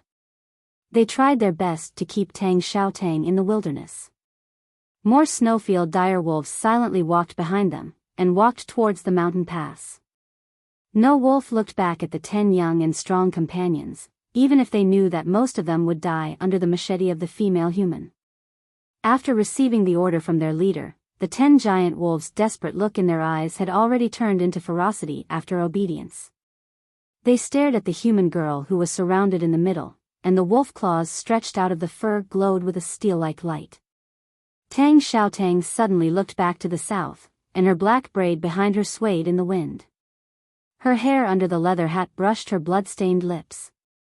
She looked at the wolves that were about to pass through the mountain pass, and thought of the women, children, and the old and weak in the south of the mountain pass. Her bright eyes dimmed. Suddenly, something very strange happened at the mountain pass. The strong snowfield dire wolf who was responsible for clearing the way was directly shaken into the air by a powerful and terrible force, and turned into a small black shadow, whining in the air, looking like a begging wild dog. Then the second and the third giant wolf were shaken into the air. An unarmed man appeared at the mountain pass. He was casually wrapped in fur-like clothes, and many parts of his body were exposed. His rock-like muscles were as strong as steel, and it seemed that he was not afraid of the cold at all. He completely ignored the angry roaring wolves in front of him, and directly stared at the back of the wolf pack, saying, "Retreat, or die. If you like this work, please come to Chidian. Come to vote for me. Your support is my greatest motivation." Chapter 170. The words of the man in leather robe were cold, calm and powerful. But the snowfield direwolves didn't stop, they roared and rushed to the mountain pass again. Maybe they didn't understand, or hunger was always more terrible than fear. The collective charge of dozens of direwolves made the frozen ground of the wilderness tremble, and the thin ice covering the mud was shattered. The momentum was extremely amazing. A leg that was harder than steel kicked out, directly shattering the claws of the giant wolf in front. Then, the second kick landed on the shoulder blade of the giant wolf. A huge force burst out from the contact between the sole of the foot and the fur, tearing up a clump of long and dirty wolf fur. The giant wolf howled miserably and rolled out, rolling a deep mark on the wilderness. It did not stop rolling until it knocked away the two giant wolves that were pouncing on it from behind. However, it no longer had the strength to stand up. The man in leather robe slowly took back his leg in the air, and looked at the dire wolves that were getting closer and closer. Suddenly several bloody flames burst out from his bare legs. A gust of wind rose without any warning, and he didn't bend his knees or bend his legs. His body suddenly bounced up in the air, like a stone that was shaken by the power of the earth, until it was more than 30 meters high in the sky, and then fell down at a high speed, smashing a dire wolf on the hard ground. With a loud bang, the ice gravel and the black mud splashed very high, as if there was an explosion. The man in leather robe didn't stop, and then bounced up again. But this time, he didn't face the cold sky, but the dire wolves that were attacking at high speed. He rushed into the dire wolves like a lightning, and when he had time to punch, he just punched, and when he had time to punch, he just used his body to collide with the dire wolves. He didn't even dodge the sharp claws of the dire wolves, and he didn't even bother to look at them. It seemed that he was very confident in his body strength. After all, the dire wolves were several orders of magnitude heavier than him, so the man in leather robe collided with them like a stone. Although he successfully broke the formation of the dire wolves and slowed down their speed, his body would be knocked to the ground every time he collided with them. His leather robe would be torn by the dire wolves' claws, and his animal skin would burst like flowers. After falling to the ground, the man in leather robe stood up indifferently, and once again collided with the dire wolves. Although his animal skin had been torn into many pieces and hung around his waist, there was no emotion on his face. The enormous impact force and the sharp and terrifying wolf claws drew out streaks of white marks on his steel-like skin, but they were unable to penetrate deep into his internal organs. The few bloody wounds were not even worth mentioning, unable to cause any fatal damage to him at all. Although there was a big difference in size, the strength and physical strength of the dire wolves were reversed. The fierce and powerful dire wolves of the cold region had no way to deal with such an indestructible Iron Man. The battle had just started, and didn't last for a long. The dire wolves didn't last long. In front of the entrance, there was a large empty circle. A low roar sounded, and an order was issued. The dire wolves panted heavily, formed a semicircle along the entrance, and temporarily stopped charging. They stared at the naked male human at the entrance, and their huge eyes, which were usually cruel and indifferent, finally showed the emotion of fear. Nobody knew when, but the 10 strong dire wolves that besieged Tang Xiaotang also stopped attacking, and black blood dripped from their long white hair, which looked very miserable. They stared at the red giant knife in the little girl's hand, and growled from time to time with stinky saliva dripping from their mouths. But no one dared to disobey the order of their leader, and they reluctantly made way for her with their sharp teeth. Tang Xiaotang dragged the heavy red giant knife, and panted to the direction of the mountain pass. On the way, she untied the tail on her neck, wiped the blood from her mouth and nose, and then casually inserted it into her belt. Walking to the side of the man in leather robe at the mountain pass, Tang Xiaotang turned around and stood side by side with him, They stood side by side, facing the hundreds of dire wolves that were almost driven crazy by cold and hunger. There was a slight commotion at the back of the dire wolves, and then they separated to make a way. Faintly, a bigger dire wolf slowly walked out. The fur of this dire wolf was smooth, soft and snow-white, and with its huge body, it looked as beautiful and proud as a snow mountain.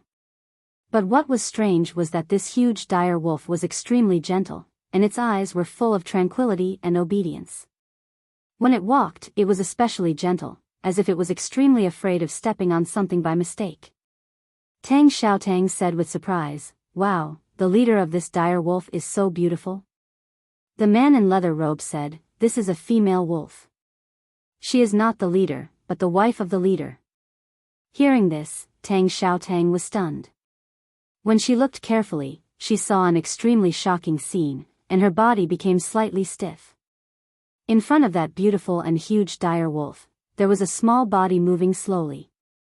All the snowfield dire wolves that saw the small figure lowered their heads, which were usually arrogant and cruel, and put their feet on the ground to show their absolute respect and obedience. Some of the snowfield dire wolves even whimpered in fear. That small body was also a dire wolf. This wolf was actually very strong. It was half the height of a human, and it didn't walk slowly. However, it looked very small and slow in the midst of the snowfield dire wolves that were as big as hills. This was a very ordinary dire wolf. But it had a beautiful white dire wolf as its wife, and it could command such a group of horrible dire wolves. So the more ordinary the dire wolf was, the more extraordinary it was. The leader of the dire wolves was actually an ordinary male dire wolf. Even the most knowledgeable hunters in the northern tribes had never seen such a ridiculous and creepy scene. But this was the real scene. The ordinary male wolf came to the middle of the wolf pack and slowly raised his head. Looking at the pair of human men at the mountain pass, an irritable but vigilant look appeared in his eyes, as if he could perceive some kind of strange wisdom from them. After a moment of silence, the leader of the dire wolves stretched out its left paw, and gently patted the hard ground of the wilderness twice, and then let out a sharp but not aggressive howl. The man in leather robe took a step forward, stared at the eyes of the leader of the dire wolves, and slowly shook his head. The ordinary male dire wolf stretched out its right paw, and its two paws were in front of it. Its whole body slowly arched, and the gray-brown hair on its waist suddenly stood up, as if it was a ring of steel needles. It took a deep breath, and the ring of hair on its waist quickly moved forward with the movement of its body, and turned into a lion's crown on its neck. Then a horrible howl burst out. Ow! Ow! The howl of the dire wolves reverberated in the silent wilderness, and immediately caused a strong wind. The few ice and snow mixed in the cold-resistant grass and mud were shaken by the thunder-like howl, and flew all over the sky, wrapped in a large amount of invisible sharp power, like a hurricane blowing towards the entrance. After hearing the howl, all the dire wolves behind the ordinary male dire wolves suddenly lowered their bodies in fear, and trembled all over. It seemed that they wanted to bury their huge bodies into the ground of the wilderness. The largest and beautiful female dire wolf seemed to be the only one among the dire wolves that was not affected by the howl. She stood behind the ordinary male dire wolf, and covered his body with her own body. At the same time, she vigilantly stared at the dire wolves and the entrance of the mountain. It seemed that if anyone wanted to attack her husband at this time, she would instantly tear him into pieces. The howl of the dire wolves and the hurricane came together. Tang Xiaotang took a step back with her left foot, and deeply stepped into the hard ground of the wilderness. She held the heavy red broadsword in front of her eyes, and her small body kept trembling because of the wind. It seemed that she would be blown away and swallowed at any time. From time to time, some ice and branches hit the broad surface of the broadsword like arrows, making a crisp sound. The power from the wind was so strong that even if it only carried some ice, branches, and mud, it still carried a terrible power. Tang Xiaotang slightly bent her arms, buried her head, and gritted her teeth. It seemed that it was very difficult for her to do so. However, the man in the leather robe still didn't dodge, but just stood in front of the hurricane caused by the howl of the dire wolves. Standing in front of Tang Xiaotang, he blocked most of the attack for her. Those strong mud, branches, and invisible tearing power hit his naked body, making a burst of metal friction sound, and even splashing countless white air turbulence. Suddenly, the man in the leather robe took a deep breath, and his face became red as if it was burning. He took another step forward, and drew an arc with his right hand. Then he lowered his body from his waist, and punched the dire wolf from a distance of more than 30 meters. With a bang, the air wave caused by the fist tore the hurricane caused by the howl of the dire wolf, and hit the head of the dire wolf fiercely. The head of the dire wolf was tilted by the heavy punch, and blood flowed down from its white sharp teeth. Judging from its expression, it should not be seriously injured, but the howl of the dire wolf was forced to stop. The man in the leather robe took another step forward, pulled off the ragged fur hanging on his waist, and gave a wild and arrogant howl to the dire wolf's close at hand, howl. His roar didn't contain any power, but it was filled with an extremely valiant aura. It was as if he was announcing to the pack of wolves from the north that this wasteland was under his protection, and they shouldn't even think about taking a step forward. The ordinary dire wolf silently looked at the powerful male human for a long time, and then gave a low howl. With its howl, the huge dire wolves behind him silently retreated further with unwilling expressions, and the snow-capped female dire wolf who had been guarding him silently retreated to the back of the dire wolves after a moment of silence. Tang Xiaotang blankly looked at the retreating dire wolves, and subconsciously reached out her hand to wipe the small blood on her face, and curiously asked, "Are they retreating? I really don't understand why these dire wolves listen to him." The reason is actually very simple. The man in the leather robe replied, "Because he is the strongest." The snowfield dire wolves retreated hundreds of feet in a very disciplined manner, but the seemingly ordinary male wolf did not leave. It was still squatting on the ground not far from the mountain pass, silently watching Tang Xiaotang and the man in the leather robe. "What does he want to do?" Tang Xiaotang asked. The man in the leather robe did not answer, but silently looked there, as if he was waiting for something. At this moment, the huge female wolf that was as beautiful as a snowy mountain slowly walked over from the back of the pack. She walked to the side of the ordinary male wolf and meekly lowered her head. She loosened her mouth and placed a very small ball next to the male wolf. The little ball was extremely fluffy and snow-white. It looked like a snowball, and it would occasionally move.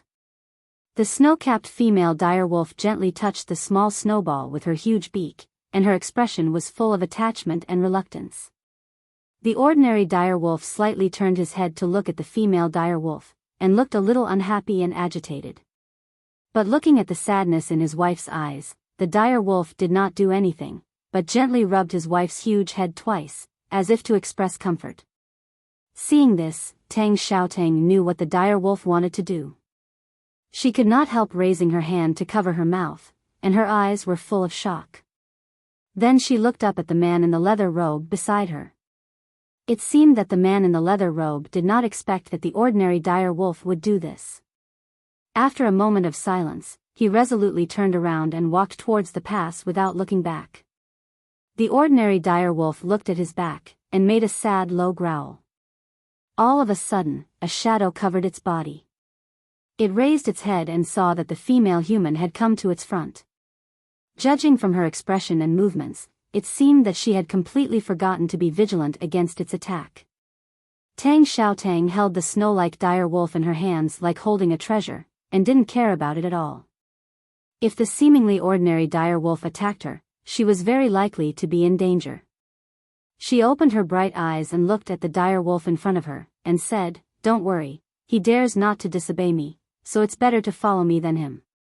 The ordinary dire wolf stared at the dire wolf in her arms, and after a moment of silence, it turned around and left the dire wolf group. The snow-capped female dire wolf reluctantly looked at the dire wolf in her arms. Tang Xiaotang looked up at it and said, "I promise to treat it well." A deep and majestic howl sounded, and hundreds of dire wolves walked towards the vast wilderness in the west. A thin dire wolf could be vaguely seen on the back of the tallest snow-white female dire wolf in the middle of the dire wolf group. Tang Xiaotang looked at the wolves that were moving further and further away, and then looked at the corpses of the giant wolves in front of the mountain pass. She suddenly asked, "Can they find a new coniferous forest before the night comes?" The man in the leather robe glanced at the sleeping white direwolf cub in her arms, and said, "They are wolves, and we are human beings. Snow deer gnaw the bark of the coniferous forest, and they eat the flesh of snow deer. But we can gnaw the bark, eat the venison, and kill the dire wolves when necessary. Warmth is not needed to survive in the wilderness. I don't care about it, and you shouldn't care about it either." Tang Xiaotang ignored him, and held the dire wolf cub in her arms tighter, and said, "Anyway, you don't need to raise it." The small wounds caused by the dire wolf claws in the previous battle had already become faint white lines, and those white lines had disappeared without a trace. No trace could be found on his skin, which was as rough as steel. No one knew what kind of martial arts he had practiced, and his recovery ability was so strong. The wind and snow gradually rose, and the night was coming, and the temperature was getting lower. After confirming that the dire wolf group had gone far, the two left the natural pass, and walked towards the south of the wilderness faster and faster. In front of them, there were many tribes of the northern wilderness moving south. The strong men of each tribe gathered in the south in advance to fight with the barbarians on the grassland. The old, weak, women, and children were very vulnerable to the attack of the dire wolves, and they still had to travel for a long time.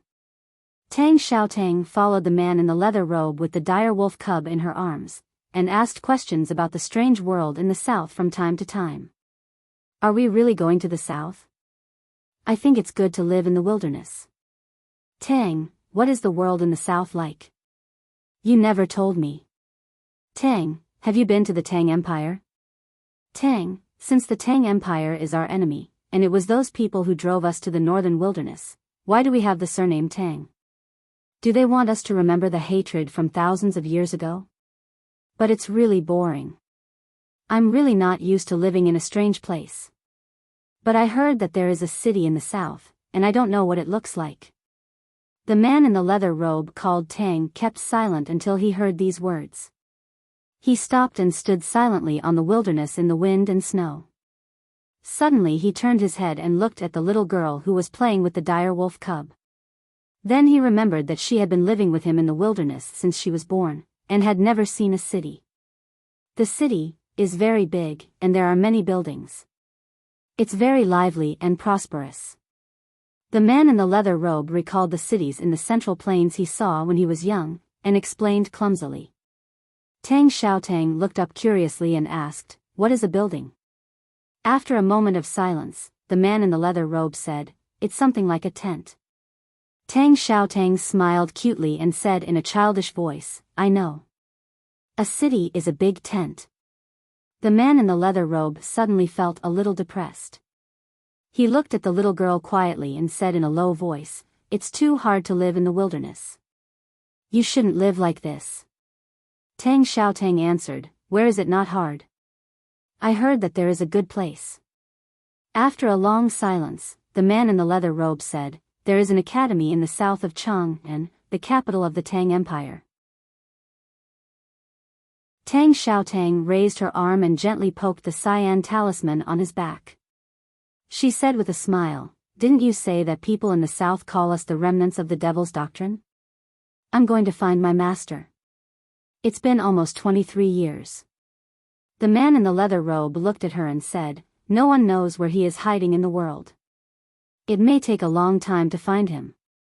During this time, without my protection, I have to find a way to put you in a safe place. Isn't it safe to stay in the tribe?" Tang Xiaotang asked. The man in the leather robe shook his head and said, "Since we are going to the south, we should fight with the barbarians on the grassland first. Eventually, we will alarm those people in the Central Plains." Tang Xiaotang thought of the strange Central Plains and the academy in Chang, and that she had heard of several times. She couldn't help feeling a little confused. Looking at her expression, the man in the leather robe said, "The world treats people harshly and ruthlessly, but we can still survive. This shows that only people are the most powerful existence in the world. You don't have to be afraid of anything." "I understand." Tang Xiaotang looked up at him and said, "Whether I can enter the academy or not, I will live well." The man in the leather robe said, "Before I find my master, I have to kill someone." "Who?" "A general of the Tang Empire called Xiaohe." "His surname is Xiaohe?" "No, his name is Xiaohe." "I understand, just like you." "Yes, my surname is not Tang. My name is Tang." Looking at the snow wolf cub in her arms, Tang Xiaotang suddenly thought of something. She raised her fresh and lovely face and opened her bright eyes. She asked, "I have a question that I don't understand. The size difference between the male wolf and his wife is so big. How can they give birth to a child?" The man in the leather robe looked a little stiff. After a while, he replied, "I am your brother. You should ask your husband about this question." The wind and snow started again. It was very cold in the wilderness, and the conversation between the brother and sister was even colder. In the southern suburb of Chang'an, on the stone path in the back mountain of the academy, people's emotional needs always vaguely point to their most regrettable parts. So it is very understandable that you, a timid fat man, want to find a fresh, cute, small and strong little girl. Ning Ke looked at Chen Pippi and said seriously, "But I think you should lose weight. Otherwise, which girl can bear your 200 or 300 pounds of fat? The big difference in size is a problem after all." Chen Pippi ignored the sarcasm in his words. He broke off a branch and waved it like a child. He said, "So I just added a condition. That little girl must be strong. A woman painstakingly cultivates to be strong just to meet the condition of being suppressed by you?" Ning Ke looked at him and shook his head helplessly. He said, "I guess if there is such a person, she will be suppressed by you, and you will be suppressed by her every day. You will never be able to stand up for the rest of your life." Chen Pippi smiled proudly and said, "Yes, she is strong. But is there any woman stronger than me in this world? Even if there is, it will be those old women hiding in the deep mountains. I can't be blind to find them." Ning Ke suddenly asked with a smile, "How about the woman from West Hill?" "Don't hit my face." Chen Pippi rubbed his chubby cheeks and said angrily, "If we really fight, how can that crazy woman be my opponent? I just don't want her brother to respect her brother, so I can't do it." Ning Ke said sincerely, "I wish that the girl you like in the future will have the fiercest brother in the world." Chen Pippi said sarcastically, "I am a peerless cultivation genius. There are only a few people who are stronger than me in the younger generation. The two senior brothers, the senior brother from West Hill, a mute, and a guy named Tang who is similar to the mute. Eldest brother and second brother don't have sisters. Do you think I will be so stupid to choose the sisters of the remaining 3 people to like?" Ning Ke sincerely reminded him, "Don't be too sure.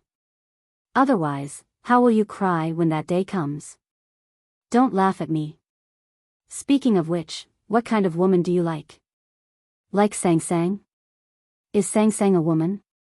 Ning Ke shook his head and said with a smile, "Woman? You might as well raise a dog." Chen Pippi said, "I will not tell 7th sister about this." Ning Ke said seriously, "A bowl of crab porridge." Chen Pippi stopped threatening and thought of the previous topic. He shook his head and said, "Dogs are for eating, not for raising." Ning Ke's thoughts went back to a long time ago, as if he saw the snow-white dog in the flower bed. After a long silence, he shook his head and said, "I just want to raise a Samoyed in my life, and then I will name it Little White." Of course I wrote this with my heart. If you can see my painstaking efforts and interest in correcting the wrong words and sentences in 4 chapters, please vote for me for free. I have been too quiet these days, which is not a good thing. I bow and thank you. To be continued. If you like this work, please come to Chidian. Come to vote for me. Your support is my biggest motivation.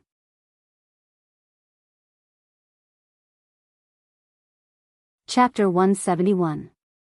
Memories were just memories after all, not to mention the memories from another world that he could not return to. Ning Ke was absent-minded for a moment and quickly returned to the real world. He remembered what Chen Pippi had said unintentionally and asked, "Who's the mute?" Chen Pippi saw from his eyes that he could not refuse. After a moment of hesitation, he replied, "The world wayfarer of Buddhism." Ning Ke slowly raised his eyebrows and felt that the 4 words, world wayfarer, were really domineering. He paused for a moment and then continued to ask, "Your senior brother from West Hill must be the world wayfarer of Haotian Taoism. Then who is the mute surnamed Tang? The world wayfarer of Devil's Doctrine." Chen Pippi looked at him and said seriously, "A very mysterious guy." Ning Ke shook his head and thought of these people who no one in the world knew but stood at the top. He thought of his ocean of qi and mountain of snow only with 10 acupoints opened, and could not help feeling a little frustrated. He sighed and said, "I'm still in the no-doubt state and can't even learn many Dharma access in the academy. I really don't know when I can stand shoulder to shoulder with those people." "You don't need to feel so inferior. No matter which sect you are in, you will be a very good disciple under 20 years of age." "Why don't I feel this way? I always feel that all the cultivators I meet are much more vigorous than me." Chen Pippi looked at him and said sympathetically, "You met Chao Xiaoshu in Chang'an, and you met me in the academy. There are a bunch of abnormal geniuses in the back mountain, and Long Qing is also a genius in the eyes of the world. It is indeed easy to see yourself as a fool after getting in touch with real geniuses like us. But you must be soberly aware that you have left Xia Qingyun from South Jin Kingdom behind in less than half a year since you started cultivation. So although your innate aptitude is not good, you are also a genius in perception and learning. This seems to be the first time you have praised me," Ning Ke said. Chen Pippi shook his head and said with a smile, "In fact, I have praised you many times in private, but I just don't want you to know. But my ocean of qi and mountain of snow only has 10 acupoints opened. This is a fact that can't be changed." The expression in Ning Ke's eyes was very calm. He did not feel inferior because of his innate aptitude. Instead, he was full of yearning and desire to explore the unknown world. He looked at Chen Pippi and asked seriously, "I've heard of the cultivation method of the Devil's Doctrine. It doesn't seem to require the number of acupoints in the snow mountain and ocean of qi. Instead, it directly absorbs the heaven and earth into the body." Chen Pippi didn't wait for him to finish his words and directly pressed his shoulder to stop him. With an unprecedented solemn expression, he said, "What exactly do you want to say? Don't tell me you want to cultivate the Devil Sex techniques?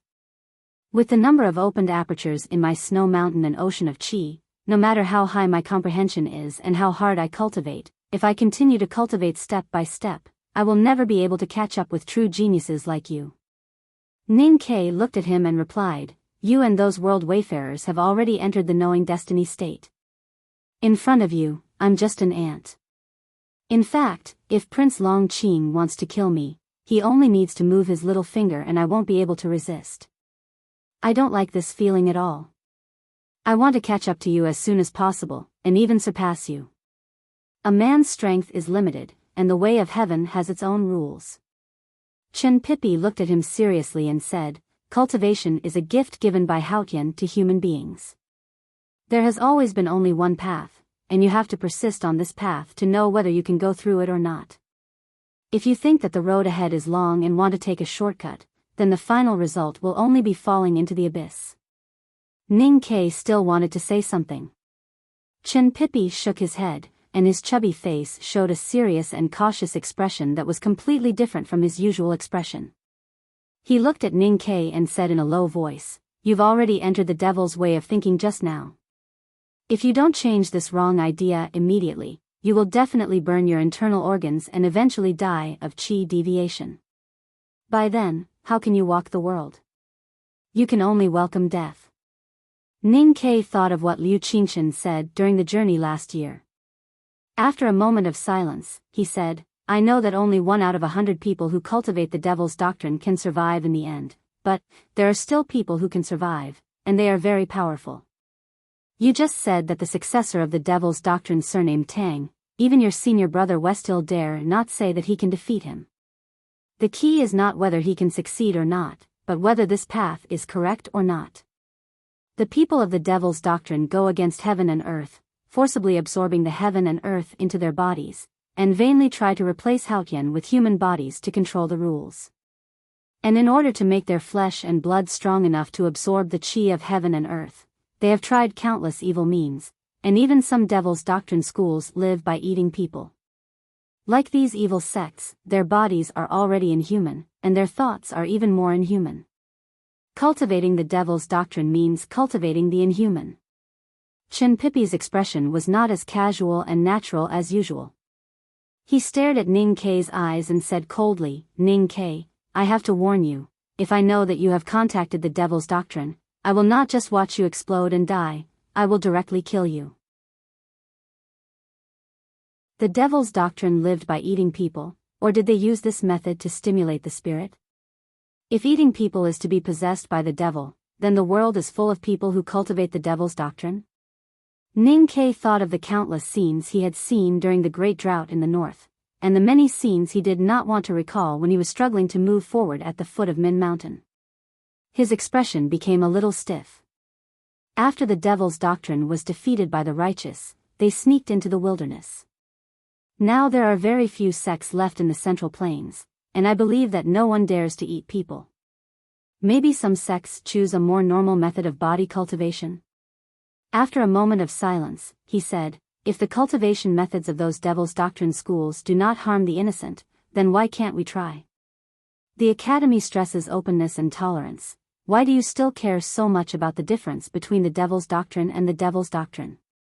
Chen Pipi shook his head and said seriously, "Even if those people in the devil's doctrine do not harm the innocent, they will also hurt themselves. The cultivation method that uses life as a bet is not a gift from Haotian, but more like they want to steal the light of Haotian. Even if there is no problem with the cultivation method of the devil's doctrine, this idea itself is wrong, and it will only turn people into inhumans." Ning Kei asked thoughtfully, "How to distinguish right from wrong? How to distinguish between human and inhuman?" Chen Pipi looked into his eyes and said seriously, "People living in the world must know how to respect." Ning Kei officially stepped on the road of cultivation and was proud of his success. Less than half a day later, he suddenly found a few higher peaks in the distance. Those peaks stood silently in the clouds, extremely high and steep. It seemed that he would never be able to climb them with his talent, so he inevitably felt a little sad. Besides feeling sad and lost, there was even some despair that he did not dare to say out. His snow mountain and ocean of chi had opened 10 acupoints, and he could barely cultivate.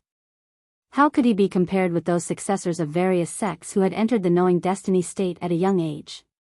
If he could not cultivate in the past, it would be fine, because they were originally people of two different worlds. However, now that he was in the same world with those real powerhouses, he clearly realized how big the gap was. How could he shorten the gap in the shortest time? How could the snow mountain and ocean of chi with only 10 acupoints open no longer become an obstacle to cultivation? In order to enter the back of the mountain of the Academy, he, who confidently asked Chen Pipi to open the back door, naturally began to think of shortcuts or unorthodox methods. He had never met anyone from the Diabolism, except for the great sword master who played with broken fingers at the North Mountain Pass. He had not read any Diabolism cultivation manual, but only heard some introductions from Liu Qingchen on the journey. And it was these brief introductions that made him vaguely realize the possibility of success.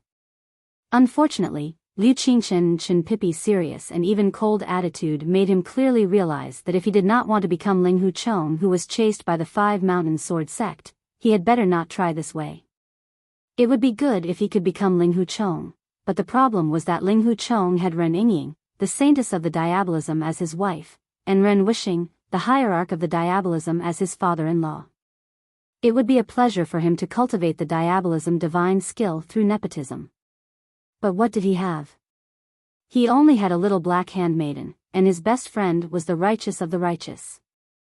Before Haotian's divine light and the righteous of the Academy, Ning Kei finally realized that the devil's doctrine, which had already weakened, was really useless in this world. The difference between righteous and evil was like the Eiffel Tower in Paris, which was meaningless. The drama of the devil's land of peach blossom would eventually lead to a tragedy, and he had long made up his mind not to let his life become a tragedy. The devil's doctrine was now like a rat crossing the street, which everyone wanted to kill. Ning Ke believed that if others knew that he had once been interested in the devil's doctrine's cultivation method, he would definitely face a very miserable end. But Chen Pippi would not go so far as to sell him out. As his best friend, the fat man would not be like the law enforcement team of the judicial department of the Westhill Divine Palace, who would subconsciously set up the fire execution platform upon hearing the word devil. Even if the person who was tied to the fire execution platform was a poor guy who could change magic, it was still an academic discussion after all. Why should he be so serious? Thinking about these trivial things, Ning Ke went down the back of the mountain, and did not notice the strange looks from his former classmates in the study room. He walked out of the academy in a daze. Beside the meadow outside the academy, there were 2 horse carriages quietly waiting for him. Old Duan was sitting on the shaft of one of the carriages. The other carriage was also black. It was unknown what kind of wood the carriage was made of, but it looked extremely hard and thick. There were all kinds of complicated decorations on the carriage board, and the horse lowered its head and swayed gently in front of it, looking extremely bored. Ning Ke guessed who the owner of the carriage was. He said a few words to old Duan and asked him to take the carriage back to the city first. Then he tidied up his clothes and walked to the front of the black carriage. He bowed with hands folded in front and said, "Greetings, master." The curtain of the carriage was pulled up by an old hand. Master Yen Sei showed his head and yawned. He looked at Ning Ke and said angrily, "You promised to follow me in the afternoon. What time is it now? No matter how high the academy is, you are just in the no-doubt state. The headmaster of the academy hasn't come back yet. What can you learn? Why did you stay in there for such a long time? Did you lie on the grass and take a nap?" Ning Ke was shocked and thought that even this was seen through by him. Could it be that the divine talisman master could also tell fortunes? "I don't want to pretend to be sad. Let me explain. My cervical vertebra is really not good recently. It's hard for me to write these 2 days. I will do it again next week when I feel better. Besides, I changed a little bit at the last part. I thought so when I wrote it, but it disappeared inexplicably when I wrote it. To be continued. If you like this work, please come to Chidian. Come to vote for me. Your support is my greatest motivation."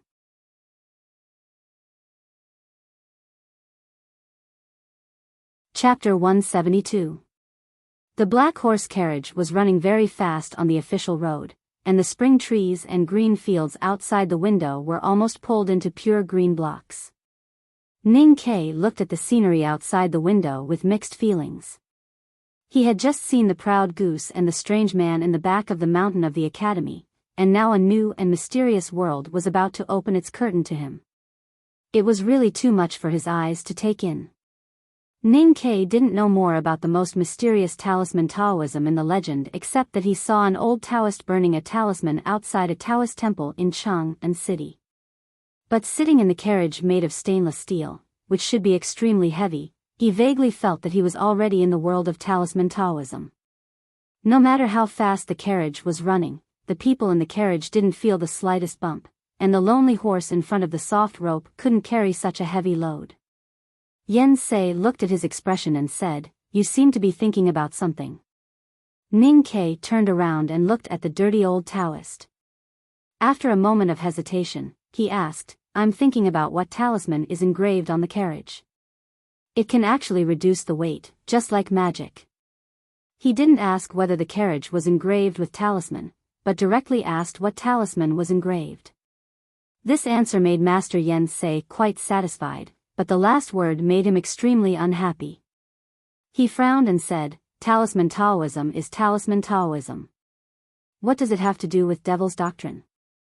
Ning Ke just subconsciously classified this magical means beyond his daily experience as magic. He didn't know how harsh the word devil's doctrine was to the minister of offerings of South School of Haotian Taoism.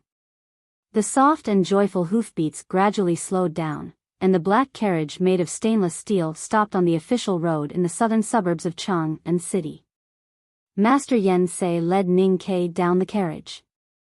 He glanced at the pavilion beside the official road not far away and the thin poplar trees outside the pavilion. He turned back and said to Ning Kei, "Since you know there is talisman engraved on the carriage, try to feel it." Ning Kei was slightly stunned. He walked to the side of the carriage and carefully looked at the black carriage board. He looked very carefully and confirmed that the carriage board was indeed made of stainless steel. Those complicated decorations were deeply engraved into the steel by some kind of sharp blade, and then painted with a kind of glossy paint, so it looked extraordinarily beautiful and somewhat mysterious. The patterns were so complicated that they violated the principles of aesthetics. He looked at it for a very long time, yet was unable to find anything strange about it. A judgment gradually arose in his heart. The talisman markings that were truly effective shouldn't be this complicated. Those complicated lines that look like branches and vines might be a smokescreen used to conceal the true talisman markings. He had read a few books on talisman Taoism in the old library, but those books were only introductions and did not have any objective understanding of talisman patterns. It was basically impossible to find the effective talisman pattern from such complicated patterns. However, since Master Yen Sei wanted him to feel it, it should be a kind of assessment. After pondering for a moment, he slowly closed his eyes, raised his arm, and used his fingertips to gently brush over the runes that were deeply embedded into the steel. Suddenly, he furrowed his brows. When he opened his eyes to look, there was nothing strange about the complicated decorations on the carriage. But now, when he closed his eyes and used his psyche power to control the chi of heaven and earth, he found that there was a layer on his fingertips. The layer was very thin, like an invisible membrane between his fingertips and the carriage. With a slight distraction of his psyche power, the membrane that he sensed disappeared instantly. Ning Kei was silent for a moment and entered the meditative state that he was best at.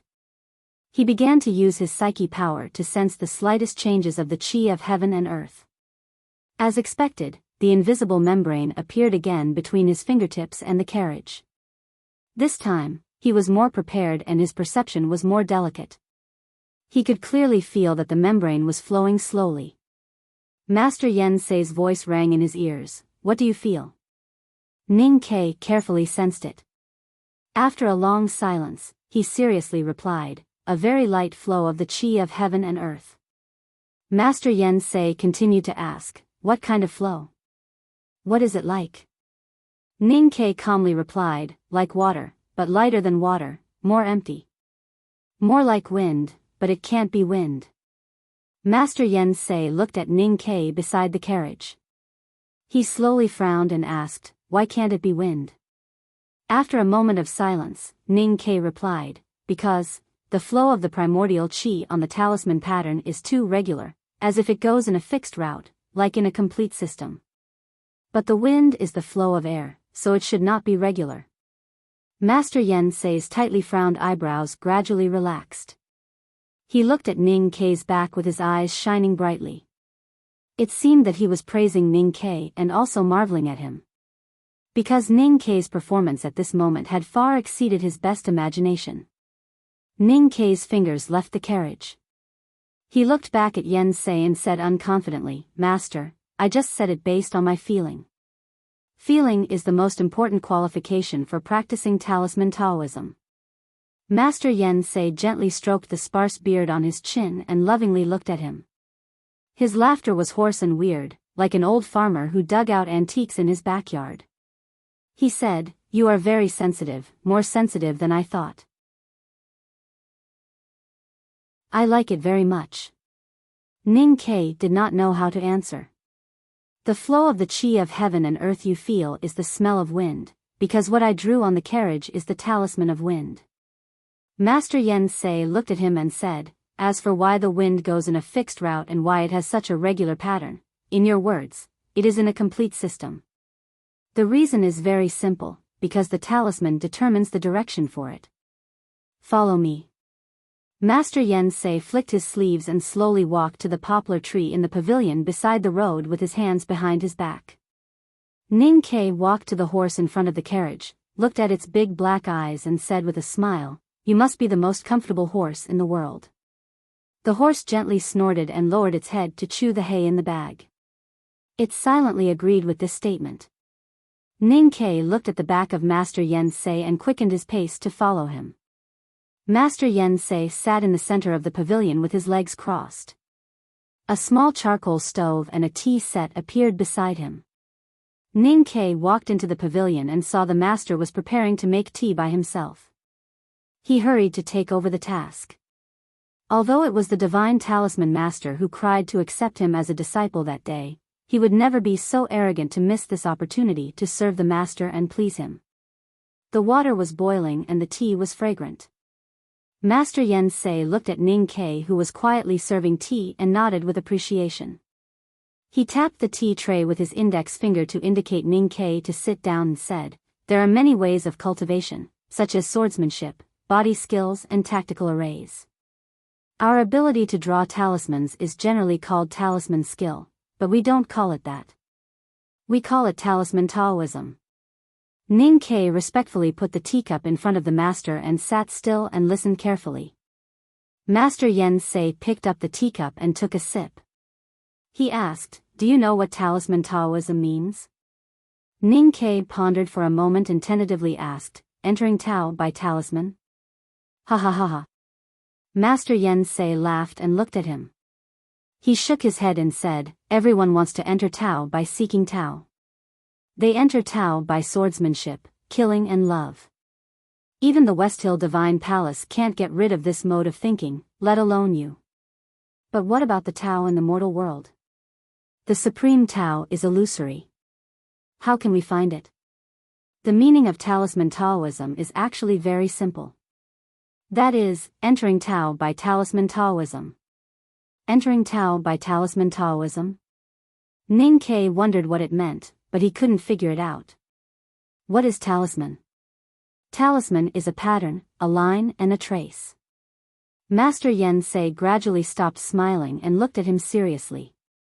He said, "The trace of a snake crawling over the sand is a talisman. The veins among the dead leaves are talismans. The ruts left on the muddy ground are talismans. The blood vessels of beasts are talismans. The trace of water flowing is talisman. The trace of wind blowing is talisman. The crack on the dry earth is talisman. The cloud in the blue sky is also talisman." It was a very simple and clear statement. Ning Kei was shocked and speechless for a long time. According to Master Yen Sei, all traces in the world were talismans. This idea had completely exceeded his realm of thinking. After a long silence, he asked, "Master, is drawing talisman imitating all traces in nature?" Master Yen Sei was slightly stunned. He looked at him and said with a smile, "That's a painter, not a talisman master." A few green leaves were blown off the branches by the wind on the side of the road, but before they fell into the slightly wet field, they were picked up by a gust of wind and gently floated to the top of the pavilion. They fell on the tiles that had been washed dark by the rain, and made a few light popping sounds. The blood vessels of beasts are talismans. This kind of talisman can only maintain their survival. The trace of water flowing is talisman. This kind of talisman can only make them go from high to low according to the decree of Haotian. The veins among the dead leaves are talisman. This kind of talisman can only make them pour the nutrients and water absorbed by their roots into the leaves as they have done for hundreds of millions of years. Master Yen Sei calmly said, "These talismans are all natural talismans. They are born in nature and wither in nature.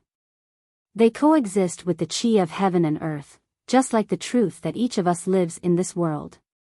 However, whether human beings cultivate or study talisman Taoism, they have already exceeded the original mission of human beings in the world. That is to say, it has exceeded the need of survival. Therefore, the real meaning of talisman Taoism must come from nature, but must be higher than nature." Ning Ke listened silently. He faintly felt that although the master was talking about talisman Taoism, it contained a lot of great truths.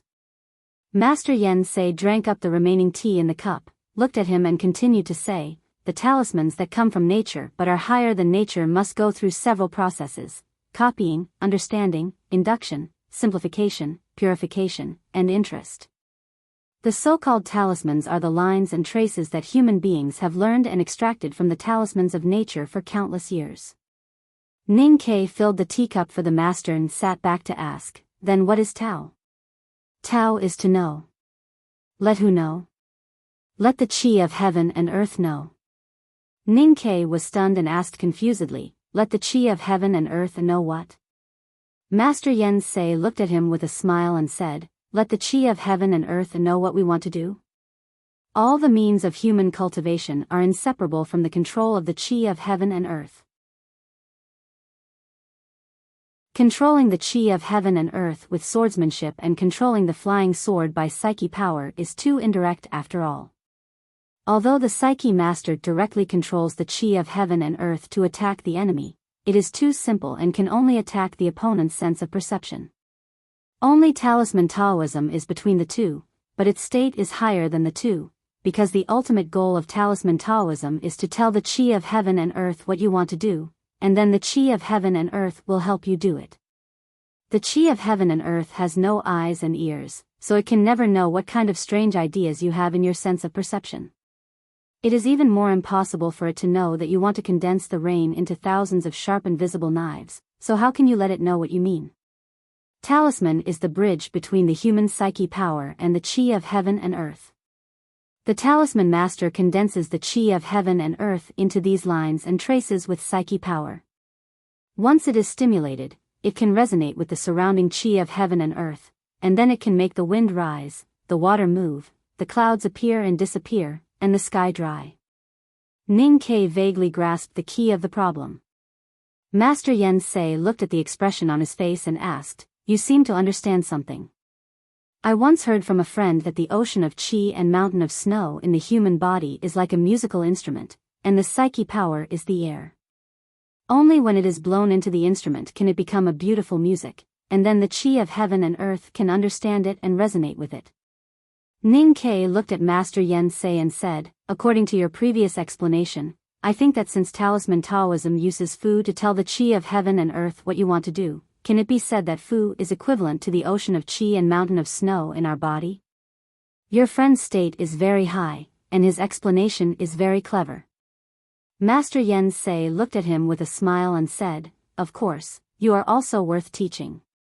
The acupoints of the ocean of Qi and mountain of snow in your body are too few, so it is very troublesome to cultivate swordsmanship or other things. But talisman Taoism is different. As long as you can perceive the Qi of heaven and earth, you can perceive the subtle differences between them, and then record them with Fu and resonate with them, you can succeed. Ning Ke asked with confusion, since the talisman master has been learning and recording the talisman of nature for thousands of years, is there no ready-made Fu? If there are the current Fu, can I cultivate talisman Taoism without perceiving the fluctuation of the Qi of heaven and earth? Master Yen Sei laughed, gently stroked his beard and asked, are there two identical leaves in the world? Ning Ke thought that if he asked about eggs, he would really doubt whether he was Da Vinci or not, so he answered, no. Then is it possible for there to be two identical people in the world? Of course not. In this case, you can't be me, and your psyche power can't be the same as mine.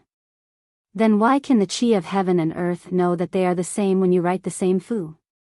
Ning Ke didn't understand at all. Master Yen Sei looked at him and said calmly, for talisman master, our psyche power is like countless different words, and the so-called Fu is the combination of these words. The problem is that I am from Chang, and who speaks the official language, while you are from the South Sea who speaks the Fire Lu language. We put our words into the same combination, so it is absolutely impossible for us to write the same article. There may be only dozens of languages in the world, but the psyche power of each talisman master is a completely different language. I made a Fu of 4/6, and the Qi of heaven and earth can hear the impassioned words in it. You also made a fu of 4-6, and the chi of heaven and earth can read it, but the chi of heaven and earth is at a loss, wondering why this guy's words are so incoherent and what does he want to say. Ning Ke understood and bowed deeply to Master Yen Sei, expressing his gratitude.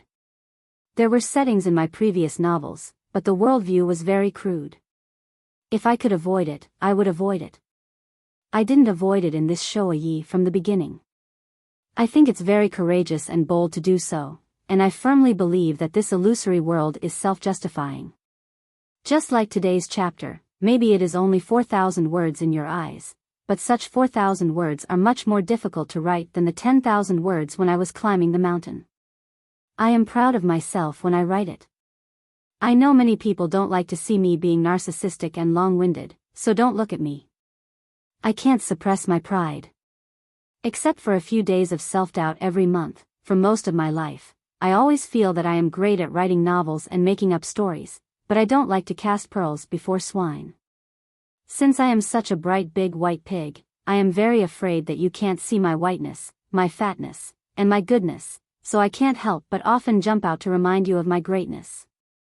Finally, I want to flatter you.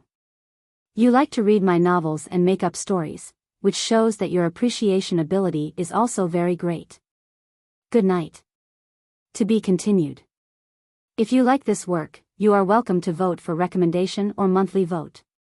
Your support is my biggest motivation.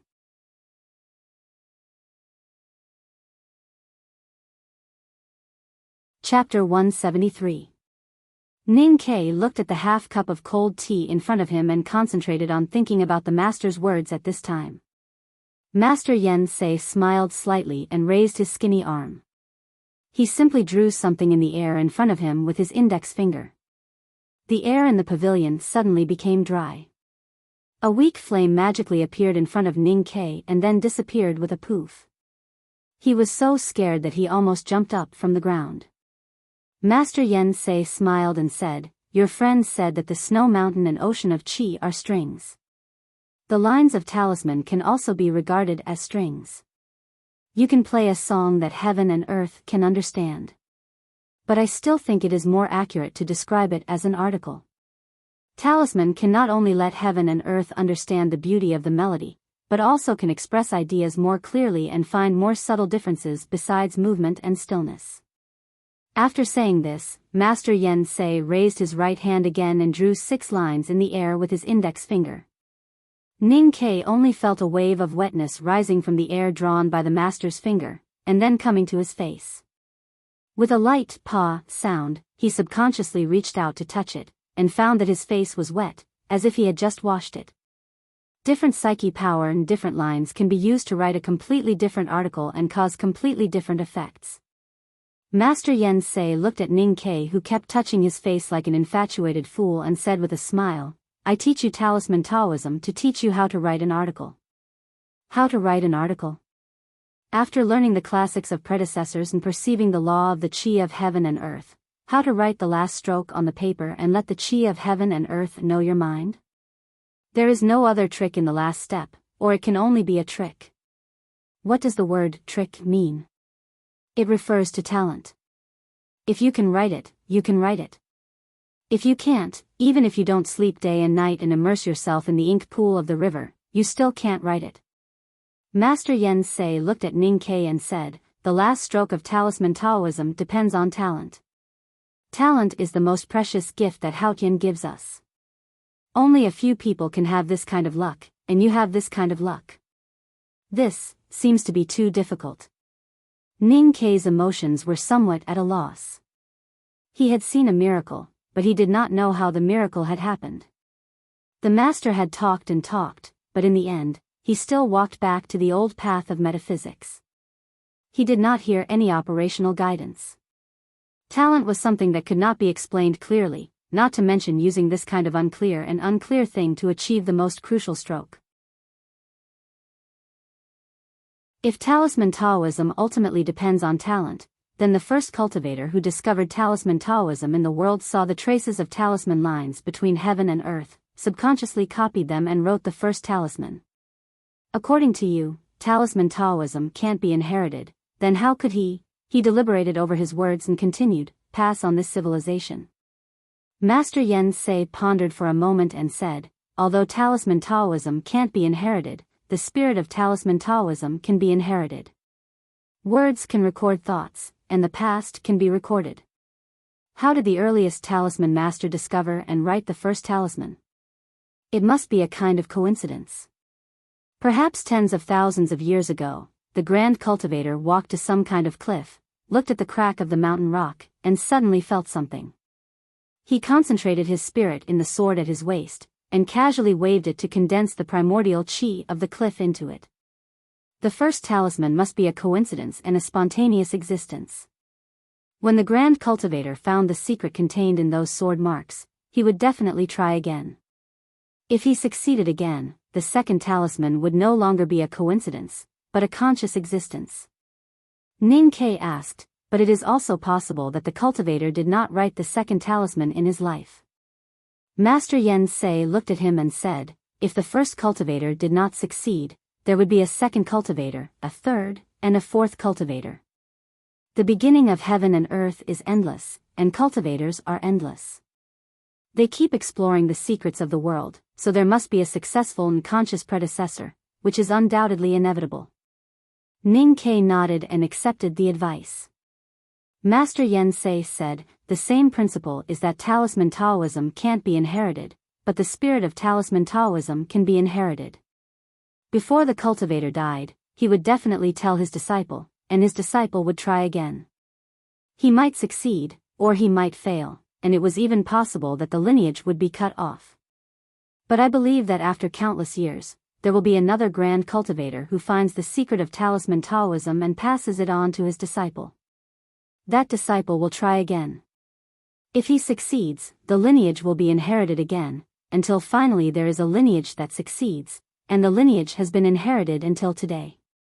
Ning Ke raised his head and said with emotion, "It's really a big wave washing away the sand. I don't know how many grand cultivators' skills have not been inherited. It's not a big wave washing away the sand, but more like climbing a mountain that can never be climbed to the top. Some people are forced to stop at the foot of the mountain, and some people climb to the mountainside, but are blown off the cliff by the mountain wind. Today, the inheritance of talisman Taoism has reached the peak now. But if you look into the future, you will know that this mountain is infinitely high." Master Yen Sei looked at him and sighed, "It's too difficult for talisman Taoism to appear." The word difficult can't describe the inheritance of talisman Taoism until today. It's like a tragic and stirring scene of a man guarding the pass. That's why I'm so excited when I find that you have potential. Since you are lucky to have this potential, you must cherish it, not only for yourself, but also for talisman Taoism itself." Ning Ke heard the endless sorrow of vicissitudes, and his body became slightly stiff, as if he saw those pictures in countless years. In ancient times, a tribal wizard in animal skin came to a cliff cave to rest after presiding over a sacrificial ceremony. The tribal wizard sang an obscure song and picked up a red stone to draw a picture on the wall of the cave. The wizard wanted to describe that the fire was very good, very beautiful, and very red today. But he didn't expect that the painting was only half finished, and then it burned on the wall of the cave. The wizard screamed and fell to the ground in embarrassment. He kept kowtowing to the burning picture, and the animal skin on his buttocks kept trembling because of fear. The people in the tribe heard the wizard scream and rushed into the cliff cave. Then they also saw the burning picture, and knelt on the ground in fear, crying and shouting, thinking that it was some kind of evil worship. The wizard was the wisest person in the tribe. After he calmed down, he drove everyone out of the cliff cave. The burning picture gradually went out, and he looked at the remaining black marks on the wall of the cave. After hesitating for a long time, he nervously stretched out his fingers to touch it. Gradually his eyes brightened, and he turned around to find the red stone in the cave and tried to draw the picture again with trembling hands. After that day, the wizard could no longer draw the burning picture, but he had become the greatest wizard around the plateau. Countless people died in the war between the Central Plains and the wilderness. Blood soaked the black wilderness, soaking the grass and mud into something like chili. A practitioner from Min Mountain silently squatted in the wilderness, looking at the body of his brother in front of him. He held a branch in his hand, and drew on the blood and mud unconsciously. Not far behind him, the black and red wilderness seemed to come alive. It kept arching up and then scattered. Countless earthworms and insects panicked and scattered, as if there was a big mutated earthworm underneath. A disciple held the original Fu character left by his teacher, and kept copying on the yellow paper. He copied it from a teenager to an old man, until his hair turned white. The yellow paper behind him filled the whole room, and cobwebs formed on the beams. He kept copying.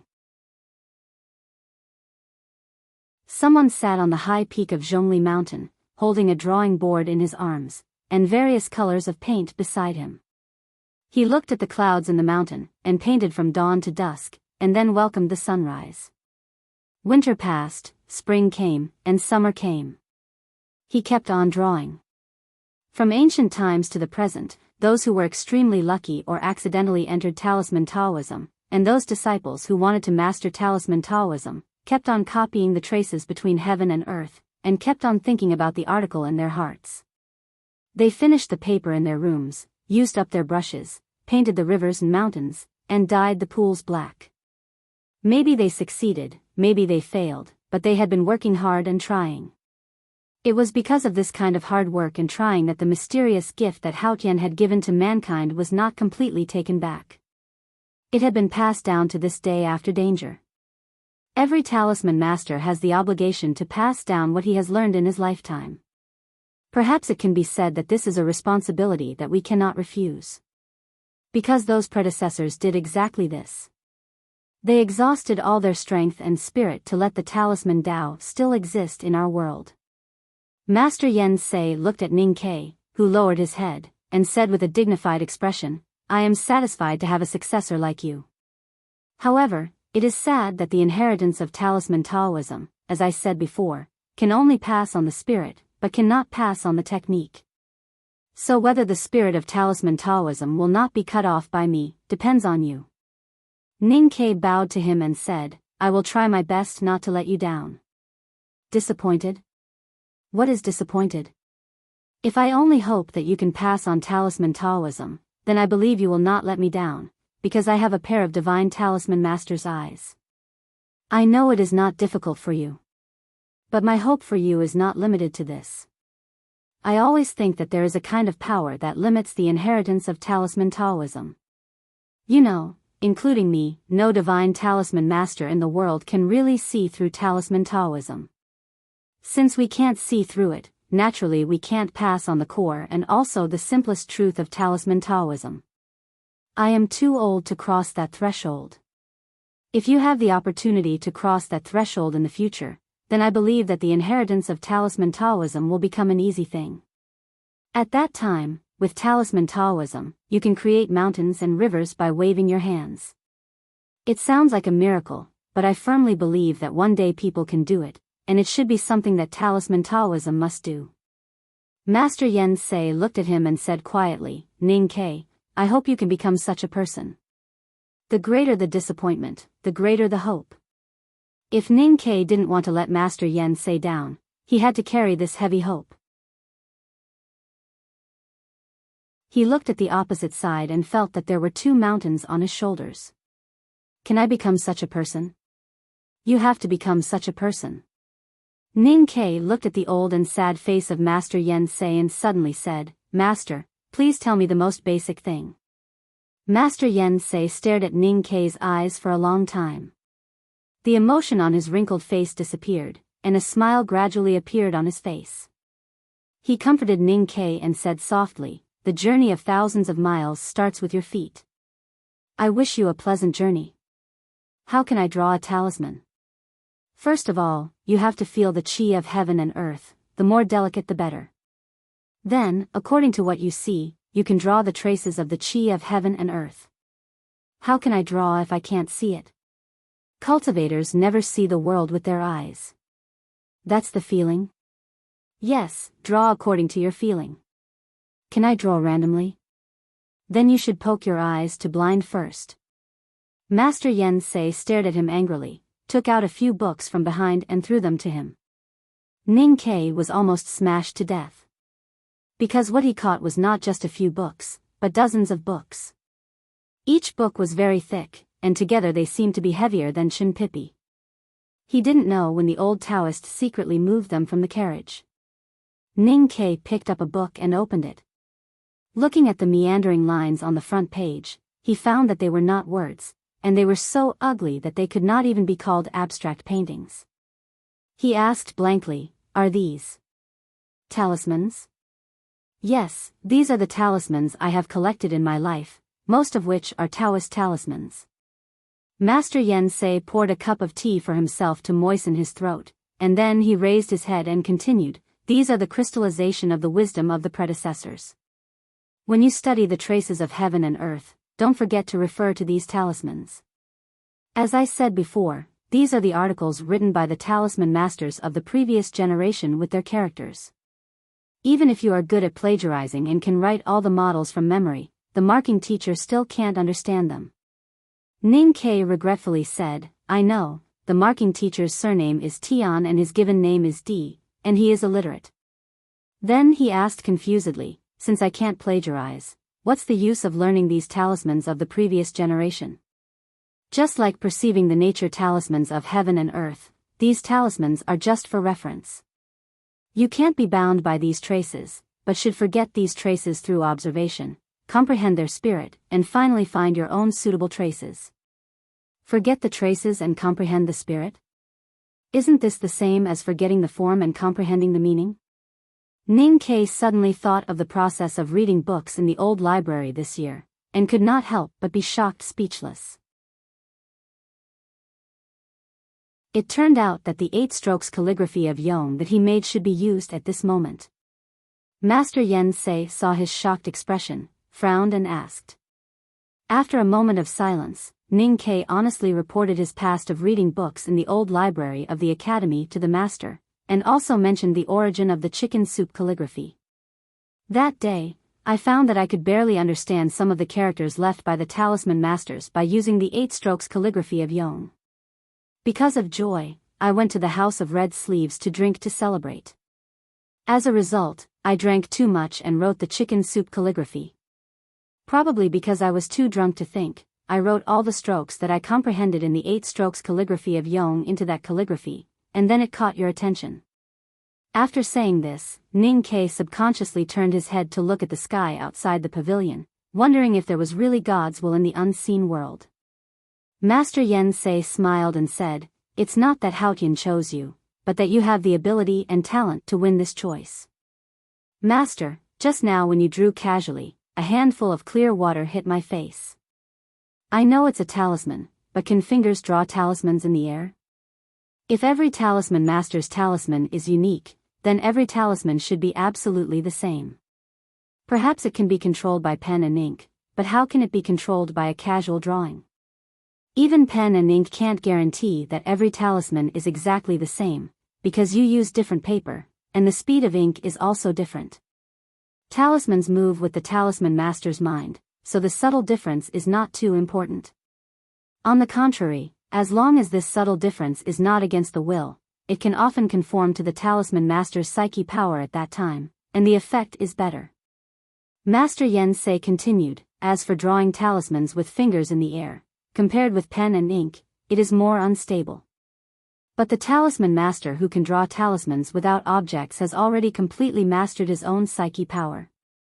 In other words, the previous drawing is different from the latter, but the final effect is exactly the same." Ning Ke asked, "What kind of talisman master can completely master his own psyche power and thus draw talismans without objects?"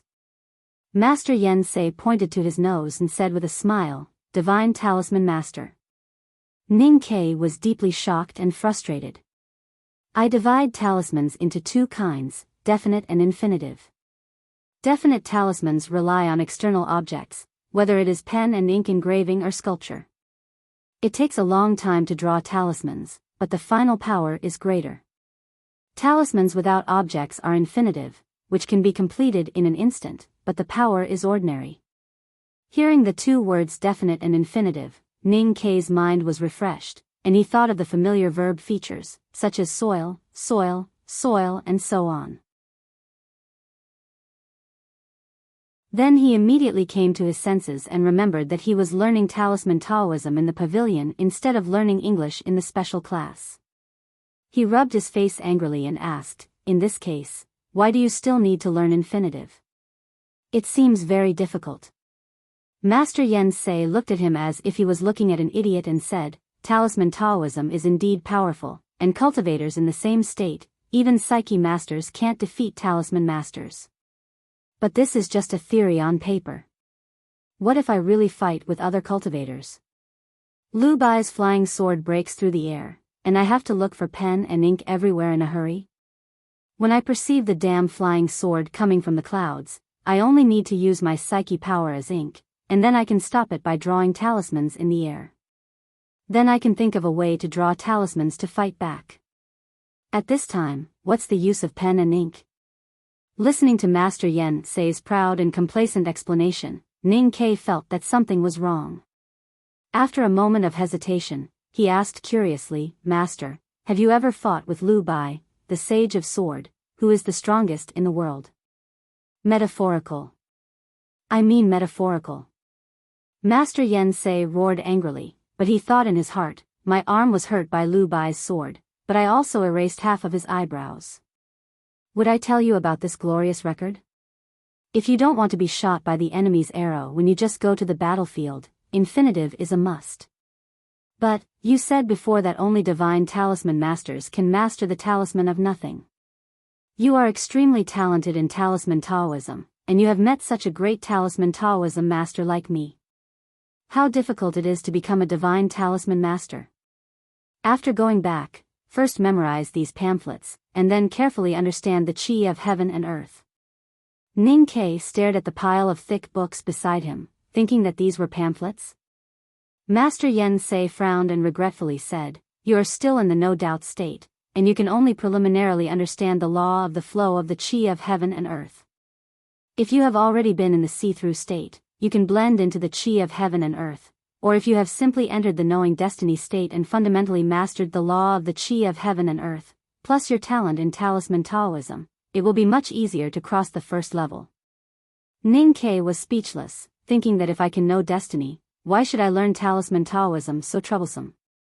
"Master, in your opinion, according to my talent, how many years can I become a divine talisman master like you?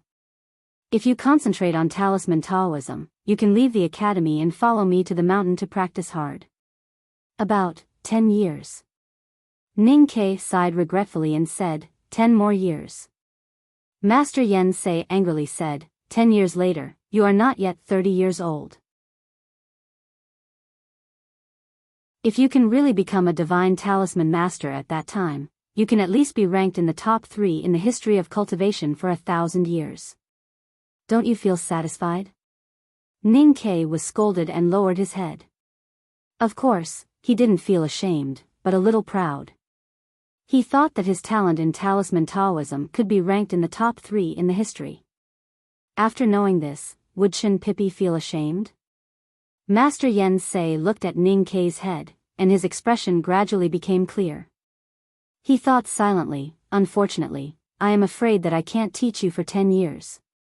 Ning Kei suddenly thought of a very important thing. He looked up at Master Yen Sei and said seriously, "Master, since I am determined to learn talisman Taoism from you, should I change the way I call you teacher?" After thinking for a moment, Master Yen Sei shook his head and said, "Since you have entered the 2nd floor of the academy, the headmaster of the academy is your teacher. Then there is no second person in the world who is qualified to be your teacher. You can call me master." "It sounds good." Ning Kei heard Master Yen Sei's respect for the headmaster of the academy. After a moment of silence, he said with a smile, "Then how about calling me teacher?" Master Yen Sei smiled slightly and thought that he was really a smart boy. Ning Kei was certainly smart. He had proved himself in his previous life, and he was constantly proving himself in this life. However, calling Master Yen Sei teacher had nothing to do with his inborn intelligence. It was the ability to observe people's words and flattery that had been tempered by years of difficult survival in the world. According to Master Yen Sei, there was no second person in the world who was qualified to be compared with the headmaster of the academy. The headmaster of the academy was now his teacher, and others were naturally embarrassed to be his teacher. But after listening to him for a long time in the pavilion, Ning Kei deeply felt that Master Yen Sei attached great importance to the inheritance of talisman Taoism and himself. Of course, he wanted to have a formal title of teacher and student. After I started to call Master Yen Sei Master, TSK, the atmosphere in the pavilion was really good. The teacher and the student were harmonious, talking and laughing. Master even gave me a gift for our first meeting. Why didn't he give me one in the beginning? In the old brush pen shop on Lin 47th Street, Ning Kei sat in a round chair and held a teapot, like a storyteller. Sang Sang was repairing the shop door that was damaged the day before yesterday with a hammer and ignored him. Not getting a response, Ning Kei was a little bored and lectured, "Can't you pay attention to what I say?" Sang Sang was measuring the size of the plank that she asked from the carpenter's shop during the day. She answered, "I am busy." Ning Kei said angrily, "Your young master, will become a legendary divine talisman master in 10 years. Why are you not excited at all?" Sang Sang turned back and looked at him, saying, "Young master, that will happen in 10 years. But we must repair the door today." Ning Kei put the teapot on the table and said, "Don't repair it. Go buy something for me first." Sang Sang asked confusedly, "What are you in a hurry to buy at this time? The door hasn't been repaired yet." "Brush, ink, cinnabar, and other messy materials." Ning Kei wrote a note and handed it to her, saying, 10 years to become a divine talisman master is really too slow. I want to start learning talisman Taoism right now. Seize every minute. Seize every minute." Sang Sang opened her bright willow-shaped eyes and looked at him who was dancing with joy. She hesitated and called, "Young master, yes, what's up? Are you confused because of happiness?" "Maybe a little. First of all, I strongly want the monthly vote. If I don't want it, it will be unjustifiable. Please vote your monthly vote. I promise you that Ning Kei will become a divine talisman master within 2 years." These words really deserve to be slapped. Slap me with the monthly vote. Secondly, tomorrow is the birthday of my eldest daughter, Tang Tang. My leader and I wish her a happy birthday. Don't be silly, be sensible, and be healthy and happy. At the same time, tomorrow is the birthday of my daughter, Lan Lan.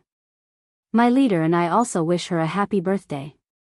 Don't be silly, take more beautiful photos and less Photoshop, and be healthy and beautiful. Thirdly, I have been holding back the fact that tomorrow is the birthday of the most beautiful woman in the world. That woman is my mother. I will call her tomorrow and tell her some mushy words. I won't say anything else. I don't know what good day tomorrow will be. I think it over and over again. Tomorrow is Saturday, a good day to rest. I will go out and drink with my friends. I am so happy. I wish you all a good weekend. Finally, I seriously recommend a new book, vivid and lively. The book number is 2191385. The author is Zhu Jiaozhu. The quality of the book is guaranteed by books such as Shaoxian is Poisonous and Moving Mountains. I feel very comfortable and at ease when I recommend it. P.S. This is the revised version of 201112170114. I have corrected some typos and some terrible omissions. Haha. To be continued. If you like this work, please come to Chidian.com to vote for me.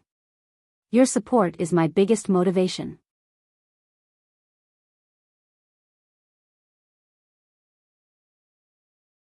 Chapter 174. The senior brothers and sisters in the back mountain of the academy were either from isolated islands in the South Sea or other countries, or their families were far away. None of them were from Chang'an. After seeing second brother's fresh and pleasant little attendant, Ning Kei once thought of taking Sang Sang to live in the back mountain. However, He thought that he was just a newcomer in the academy and was not qualified to be compared with second brother. If he made such a request when he just entered the back mountain, it would make others feel that he was too arrogant. Secondly, the back mountain was beautiful but lacked the market atmosphere. Therefore, he became the only day student in the back mountain of the academy. Sang Sang hurriedly went to the west lane to buy a lot of brushes, ink and strange materials according to the list he made. Then she began to cook and reported to him the business situation of the old brush pen shop today while cutting vegetables. Business is very good today, especially in the morning. The doorsill was almost trampled. Didn't I repair the door yesterday? But it was not strong enough, and today it was squeezed a little. After confirming that you are not at home, the number of customers decreased in the afternoon. Sang Sang suddenly thought of something. She wiped her wet hands on her apron and went back to the inner room to take out a thick stack of name cards and invitations. She put them on the desk and said, "A lot of people left these things and invited you to come to the mansion for a gathering. Because there were too many people and the names were written on the cards, I didn't write them down." Ning Ke glanced at the invitations and name cards, and then looked at the classics of talisman which were as high as a hill. He thought that he was already very busy at this time. How could he have time to attend these appointments? After thinking for a while, he said to Sang Sang, "After dinner, you can choose these invitations and put the important ones aside to be dealt with later." How? How to deal with them? Sang Sang asked seriously. As Ning Ke's little handmaiden, she had never had the experience of dealing with these big shots of the empire and did not know which invitations were important. Choose them like vegetables. Keep the fresh and expensive ones, and put aside the stale and cheap ones. As for what is fresh and expensive, I have told you about the official system of the empire before. Do you still remember? Anything with a high official position is expensive. Let me handle it. I'll write a reply first to show my courtesy. I think those officials only want my words. Hearing his answer, Sang Sang frowned slightly and said in a low voice, "Young master, your words can be sold for money now. Isn't it a pity to write a reply and send it back?" Ning Ke smiled and continued to concentrate on reciting what he saw in front of him. He had only read less than half of the dozens of thick classics of talisman characters. He really had no time to think about other things. Master Yen Sei gave him a total of 33 ancient books of talisman characters, which recorded the talisman characters left by the previous talisman masters. There were a total of 387 books of talisman characters and 247 talismans, which was as vast as the sea. Ning Ke first skimmed through it roughly. He stared at those talismans that had different faces and seemed to have nothing in common with each other for a long time, but he found nothing. Instead, he frowned more and more. According to Master Yen Sei, these talismans were only for him to refer to and experience. As for how to finish the final stroke, it all depended on his own understanding. However, these ink balls looked like tadpoles, graffiti, raindrops, and silk lines, but they were not like words or paintings. How could he refer to and experience what he needed from them? He randomly picked out a book from the pile of ancient books and found that it was the first part of the third volume, which was the beginning of the water scroll. Ning Ke was slightly refreshed and thought that since it was the beginning, it probably had something to do with water. And water was the most indispensable and intimate thing for human survival. Perhaps it would be easier to experience it. There were 4 pages in the first part of the water scroll. Ning Ke carefully read from the beginning to the end and found that there were many similarities among more than 100 talismans drawn on the 4 pages. Most of them were 6 ink lines from top to bottom, but the thickness and the arrangement of the 6 ink lines were different. The strangest talismans were that the 6 ink lines were even completely entangled with each other. Are these all the characters of water? One is more than another. Ning Ke frowned and stared at the talisman at the top of the water scroll. He stared at the 6 neatly arranged ink lines with a slight bend in the middle. His mind gradually calmed down and the ink lines turned into streams of water in his eyes. He seemed to vaguely see rainwater sliding down from the eaves and falling into the rainwater accumulated on the bluestone slabs. Several raindrops bloomed and then merged with the surrounding rainwater again. There were materials such as writing brush, ink, and cinnabar on the desk. These things he ordered Sang Sang to buy were common and cheap, but according to Master Yen Sei, they were all necessary materials for writing talismans. Ning Ke no longer looked at the 6 ink lines on the book. He poured water into the inkstone and began to grind the ink blocks slowly. When the ink could no longer be separated, he took a brush from the shelf and gently dipped it into the inkstone to absorb the ink until it was full. His movements were gentle and calm, but in fact, he was making the psyche power in his sense of perception slowly cross the snow mountain and ocean of qi, pass through the paper window, and fall into the well in the small courtyard according to Master Yen Sei's teaching. He was carefully experiencing the primordial qi of water. He picked up the writing brush and took out the inkstone, but his wrist was stiff above the inkstone and he couldn't put the paper down. Ning Ke slightly frowned and looked at the 6 ink lines on the book again. He forcibly disassembled them in his sense of perception with the 8 strokes calligraphy of Yong. He only felt that the 6 ink lines suddenly separated and then quickly drifted away, turning into a dark rain cloud and shrouding his head. However, he didn't know why the dark rain cloud refused to drop a drop of water. His wrist slightly trembling, Ning Ke was ready to pick up the writing brush and put the paper down, but he finally stopped. He clearly felt that although he felt the well water and the meaning contained in the talisman, he still couldn't write his own talisman. He couldn't connect his own feeling with the water in the well. It was wrong after all. In the dead of night, the candlelight was gradually lit. There were 2 bowls of vegetables and a bowl of white rice on the desk. A bowl of water under the lamp was gently swaying in the night wind. Ning Ke stood by the window and the desk, looking at the talisman on the water scroll. His body was stiff and his right hand holding the writing brush trembled slightly. He had been in this position for a long time, but the writing brush in his hand still couldn't fall on the paper. Sang Sang sat by the bed and embroidered shoes. She looked up at him from time to time. She had already eaten a few hours ago, but she didn't ask Ning Ke to eat, because she knew that Ning Ke was in big trouble at this time. She knew that Ning Ke had started to work hard out of habit.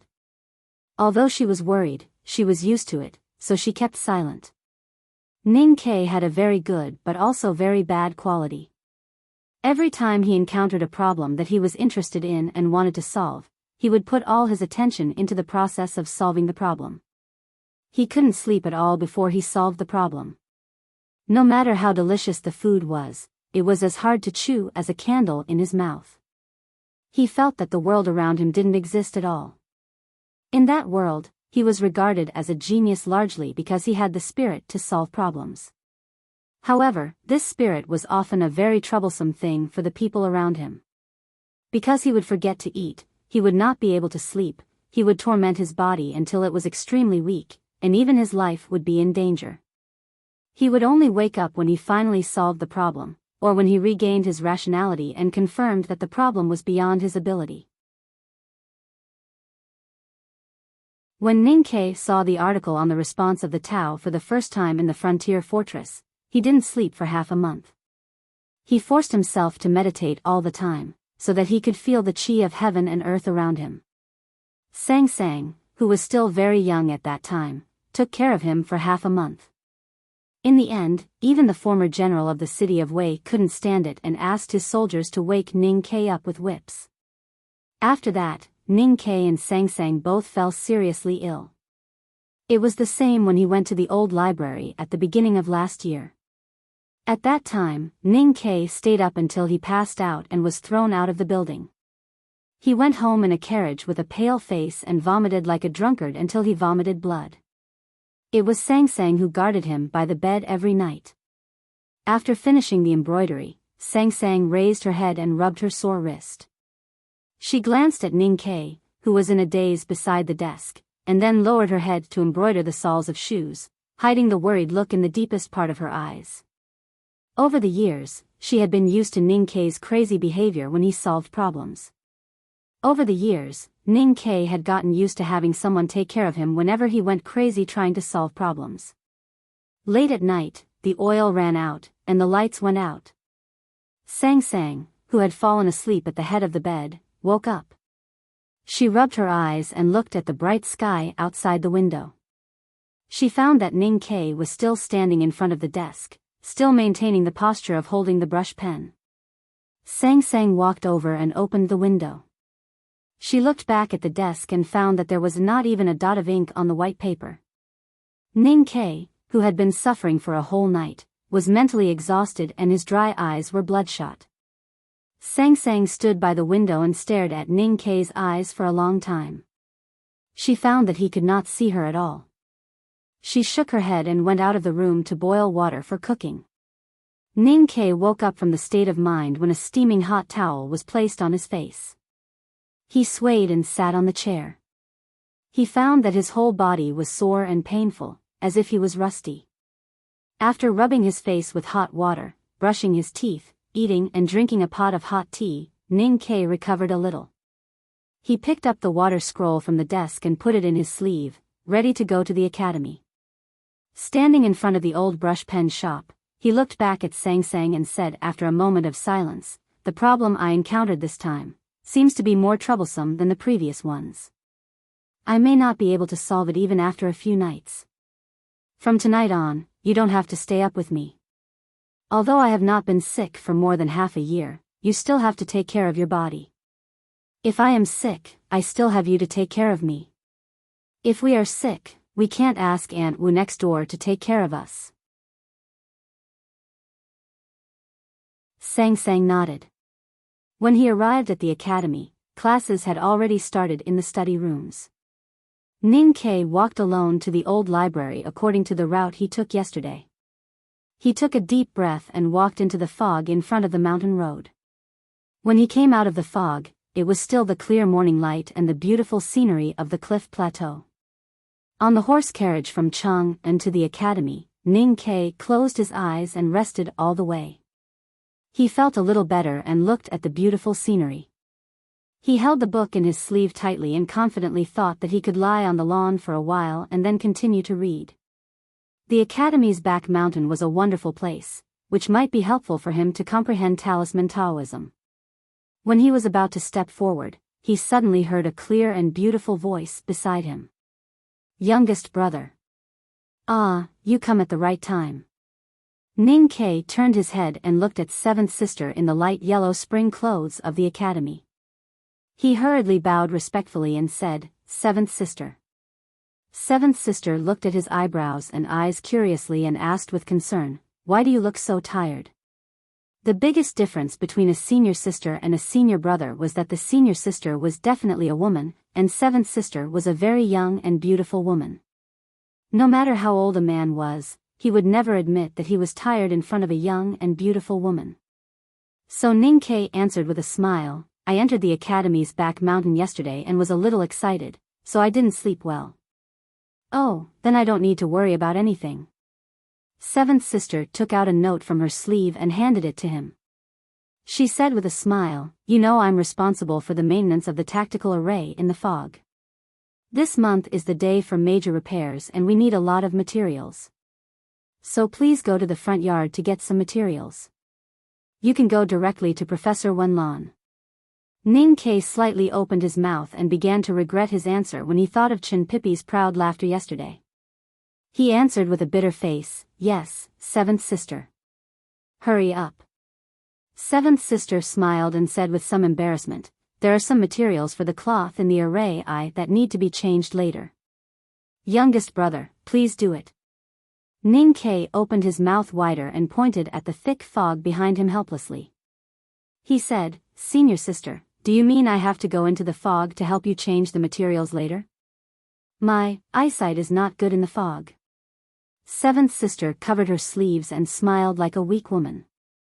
She patted his chest heavily like a reckless man and said, "Since I need your help, how can I let you be a blind man?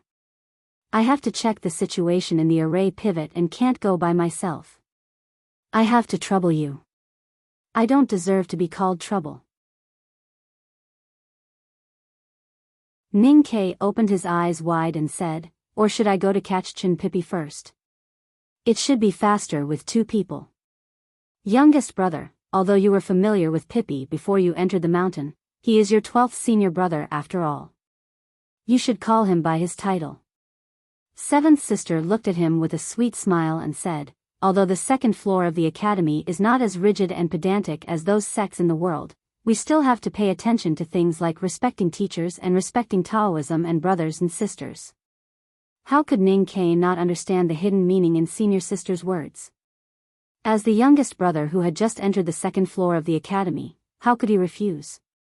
The next day, when Ning Ke came to the academy and entered the back mountain, he looked more haggard, his eyes more dry and bloodshot. He had not slept for 2 nights. Yesterday, he was ordered around the mountain by seventh sister like a coolie.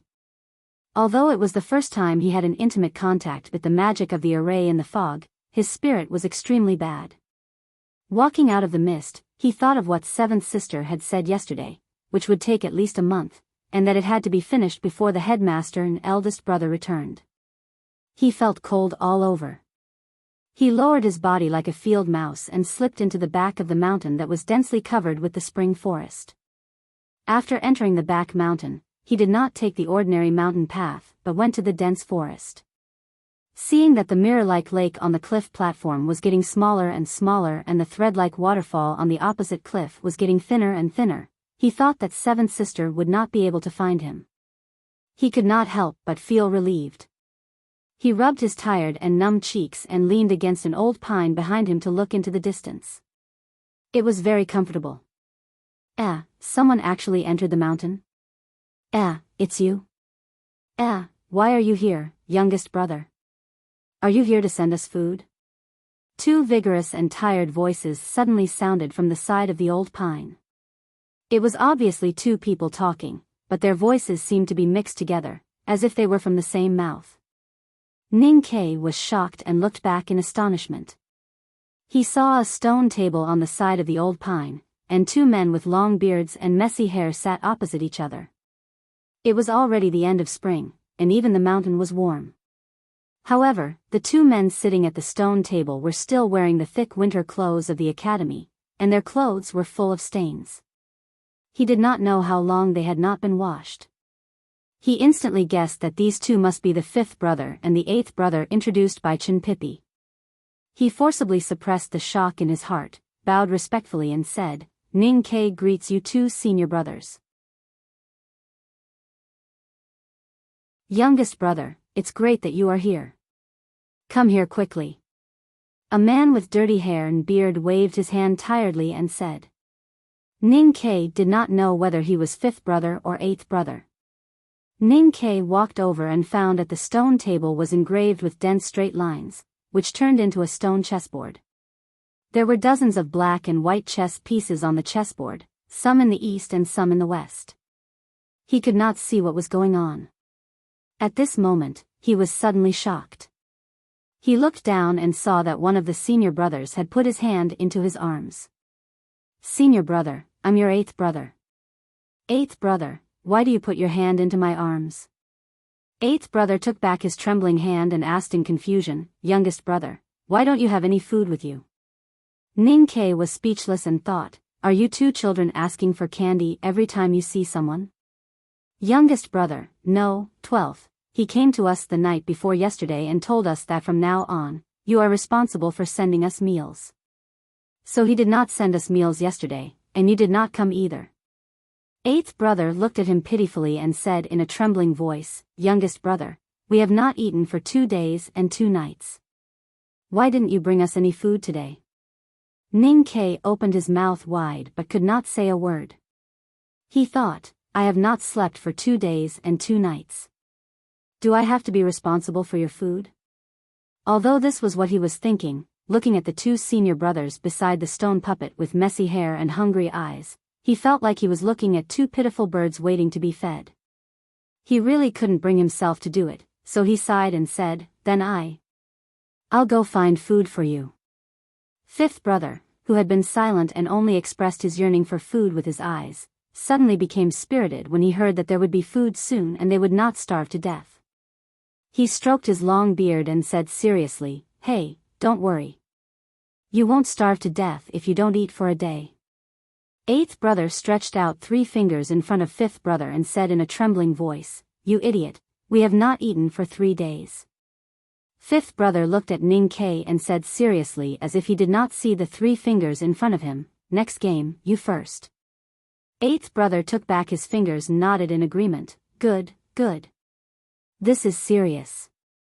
Ning Ke looked at the 2 senior brothers who were about to become hungry ghosts and thought speechlessly that they deserved to starve to death. On the 3rd day, when Ning Ke left the old brush pen temple on Lin 47th Street, the paper on the desk was still as white and clean as the first snow, without any ink stains. The morning light at the back of the mountain of the academy shone on his face, making his weariness and exhaustion in each of his eyebrows and increasingly bloodshot eyes clearer and more pitiful. He walked out of the clouds and walked to the mountain. Before he took 2 steps, he was blocked by a light yellow figure. 7th sister looked at him tenderly and said, "Youngest brother, I know you may have been busy yesterday, but you won't be too busy today, right?" Ning Ke looked at 7th sister, lifted the heavy food box in his right hand and said sadly, "Senior sister, I was dragged by 5th brother and 8th brother to play chess for a whole day yesterday. I am in a hurry to send them food, otherwise they will really starve to death." "I see." 7th sister slightly raised her eyebrows and said, "Don't be delayed by those 2 idiots in cultivation. Playing chess and playing the zither is the end of cultivation after all. You can follow me to do a major repair of tactical arrays, which is good for your own cultivation." Ning Ke repeatedly agreed and promised to go to the lake pavilion to watch senior sister embroider as soon as he came down from the mountain. Then he would work hard to help senior sister to maintain the tactical array. Only then could he get away. But he thought in his heart that he would not go down the mountain later. "Let's see where you can find me."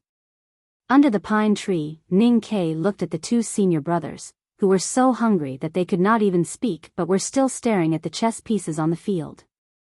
He put down the food box and said, "2 senior brothers, hurry up and eat." The food box was opened. The food sang cooked overnight was still warm and emitted a very faint fragrance. The 2 senior brothers trembled and sat up straight and began to eat. From time to time, they looked up at Ning Ke bitterly and sighed vaguely with regret. Youngest brother is really not hiding his weakness. He is really bad at chess. Youngest brother really didn't give way.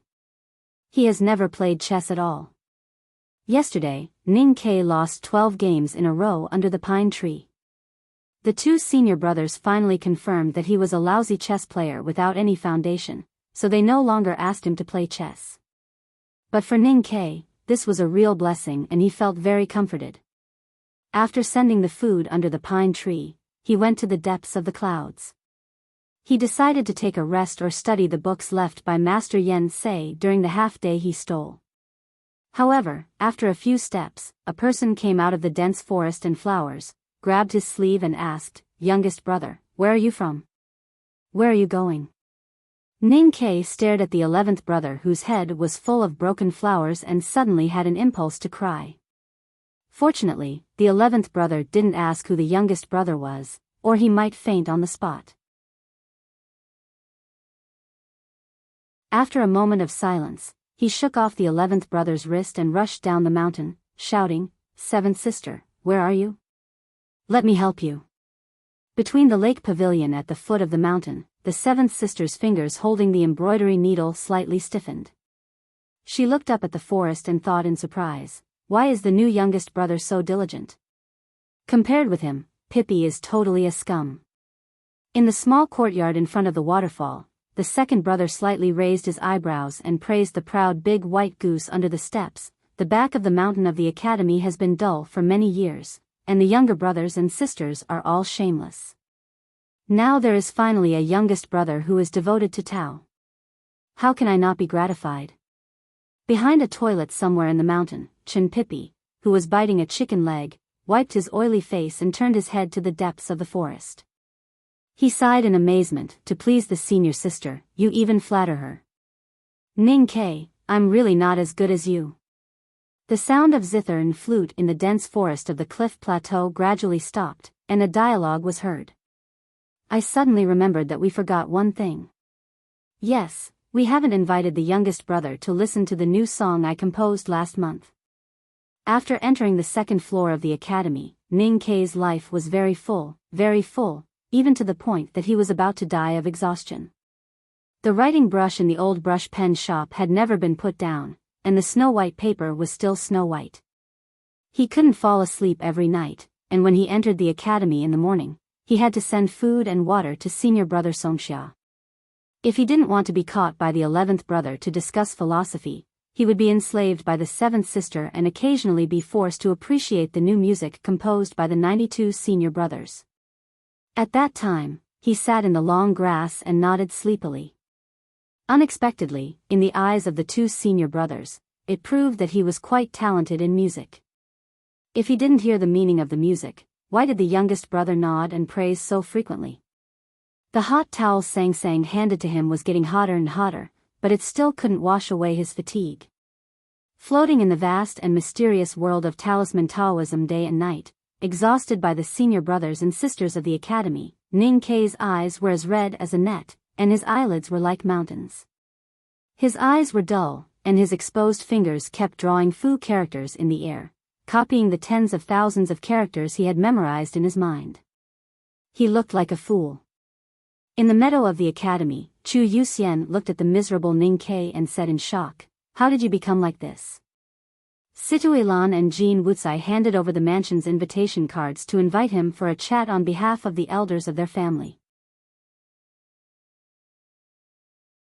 Hearing Chu Yuxian's words, they noticed that Ning Kei looked extremely haggard and couldn't help but be shocked. Ning Kei took the 2 invitation cards and put them in his arms. He looked numb with hands folded in front, and then walked to the back of the mountain, looking a little lost. The 3 of them looked at Ning Kei's slowly walking back and were shocked speechless for a long time. Situilan shook her head hard to drive Ning Kei's ghost-like face out of her mind. She murmured, "Is there a ghost on the 2nd floor? Shit. You saw a ghost." Chen Pippi was so scared that he directly jumped back 20 meters, and then hesitated for a long time before walking back. He looked at Ning Kei's face and was shocked speechless. Ning Kei said weakly, "You are the one who saw a ghost." Chen Pippi nodded and said seriously, "Yes, you do look like a ghost now." Ning Kei looked at the forest with a dull look and said, "I did see a ghost. I saw 2 ghosts in the back of the mountain of the academy who only knew how to play chess and even wanted to be fed. 2 ghosts who only knew how to play flute and zither purely for their own amusement. They couldn't even see that I was asleep, but they insisted that I sit there and listen to them. And a philosophical ghost who caught people and asked those **T questions. Then he turned his head to look at Chen Pippi and said painfully, "And you unfaithful coward. I know this is an inhuman life, but don't forget that I have been living like this for several years." Chen Pippi looked at Ning Kei and answered timidly, "But no matter how hard it was, I didn't become like you now. What on earth has caused you to become like this?" "I am learning talisman Taoism from Master Yen Sei." Ning Kei looked at him with a perplexed expression and said, "But after learning for so long, I still can't figure out the way. This thing is too difficult, and it's so difficult that I have no direction and no brain.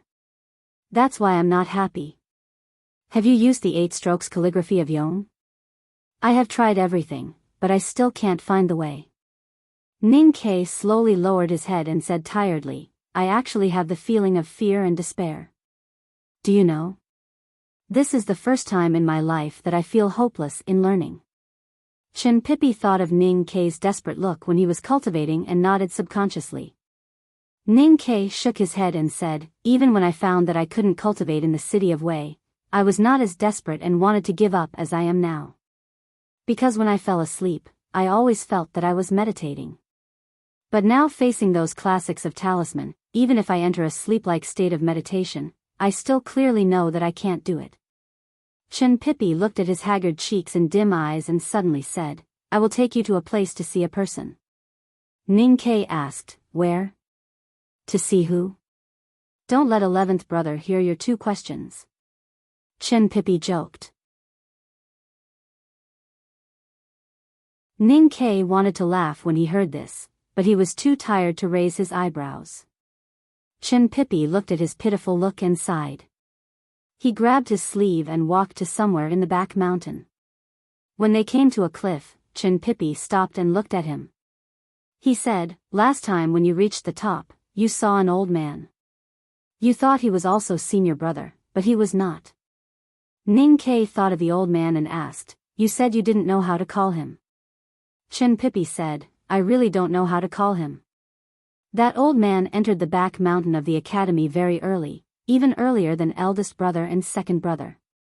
We should call him Uncle Master, but the headmaster said that this old man was not a member of the academy." Suddenly, Ning Kai thought of many hidden side bosses in stories, such as the great wise man who pointed out the right path for the hero. He suddenly became excited and stared at Chin Pippi. He said, "This old man is good at talisman Taoism?" "No." Chin Pippi shook his head and said, "This old man doesn't know talisman Taoism. He doesn't know any cultivation methods." Ning Kai stared at Chin Pippi and asked, "Then why did you bring me to see him? You said that this is the first time in your life that you are afraid of difficulties and want to give up. Then let me ask you, do you like cultivation?" After a long silence, Ning Kai firmly answered, "I like it." Chin Pippi looked at him and said, "Since you like it, you should stick to it. I brought you to see this old man because I want you to see that a person who is really obsessed with something will never give up easily. Since that old man can't cultivate, then what is he obsessed with? What does he like?" "Reading." Chin Pippi emphasized and said, "He likes reading. This chapter has 8,000 words, so it takes a long time to write. I wish I could finish it in an hour. But it's really a fool's dream. But a fool is always cute. Haha. To be continued. If you like this work, please come to Chidian.com to vote for me. Your support is my biggest motivation."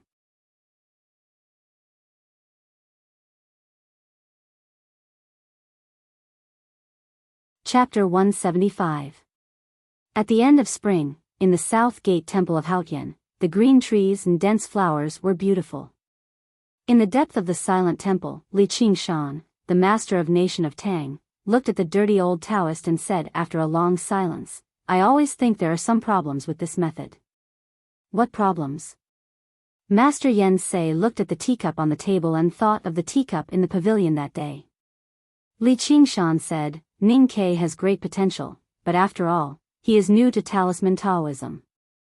He is like a piece of white paper for others to paint.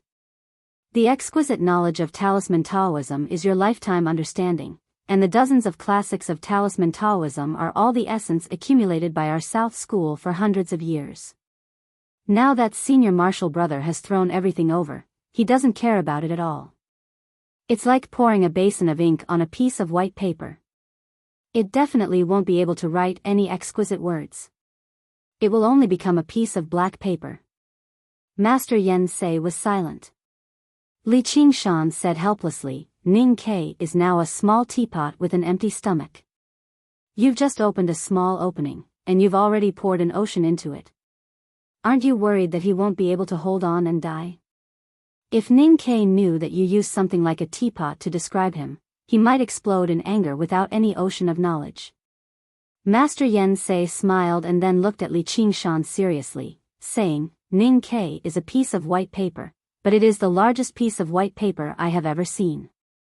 Neither you nor I have the experience to paint on such a piece of white paper, so I can only pour this basin of ink on it and let him turn it around by himself. Since he can't paint with a bare pen, let this piece of white paper carry the ink to paint by itself. As for what he can paint in the end, it depends on his understanding and perseverance. As for the analogy of the teapot, I admit that it may be embarrassing for Ning Kai to put my lifetime understanding and the essence accumulated by the South School for hundreds of years into his mind in such a short time. However, you have to admit that although this method is simple and crude, it is the fastest and most effective way. As long as his little teapot is not broken, there will be tea that will burst out one day. But it is also the most dangerous and unreliable method. Li Qingshan looked at Master Yen Sei and said in a low voice, "What if this piece of white paper is directly stuck to the floor by the ink? What if this little teapot breaks into countless pieces before the pleasant tea can be forced out from the mouth?" Ning Ke is not only your successor, but also a student of the headmaster of academy. He is also a young man whom His Majesty has high hopes for. I don't understand why senior brother is so anxious about him. There are many more conservative and reliable methods. Because he is anxious, I am anxious, and the world seems to be anxious too. Master Yen Sei looked up at the northern sky outside the southern gate temple and said slowly, 10 years to become a divine talisman master? My student's ambition is more than that, and so am I. Since the world has begun to be turbulent, I think it will be difficult to leave a stable and conservative cultivation environment for Ning Quebec. Most importantly, I have recently found that time is running out. Li Qingshan looked at Master Yen Sei's old face. After a long time of silence, he said sadly, I see. Looking at Master Yen Sei's old back, Li Qingshan suddenly said, Senior brother, don't go to play these days. Stay in the temple and talk with me. We have been in the same school for decades, but we haven't even played a game of chess.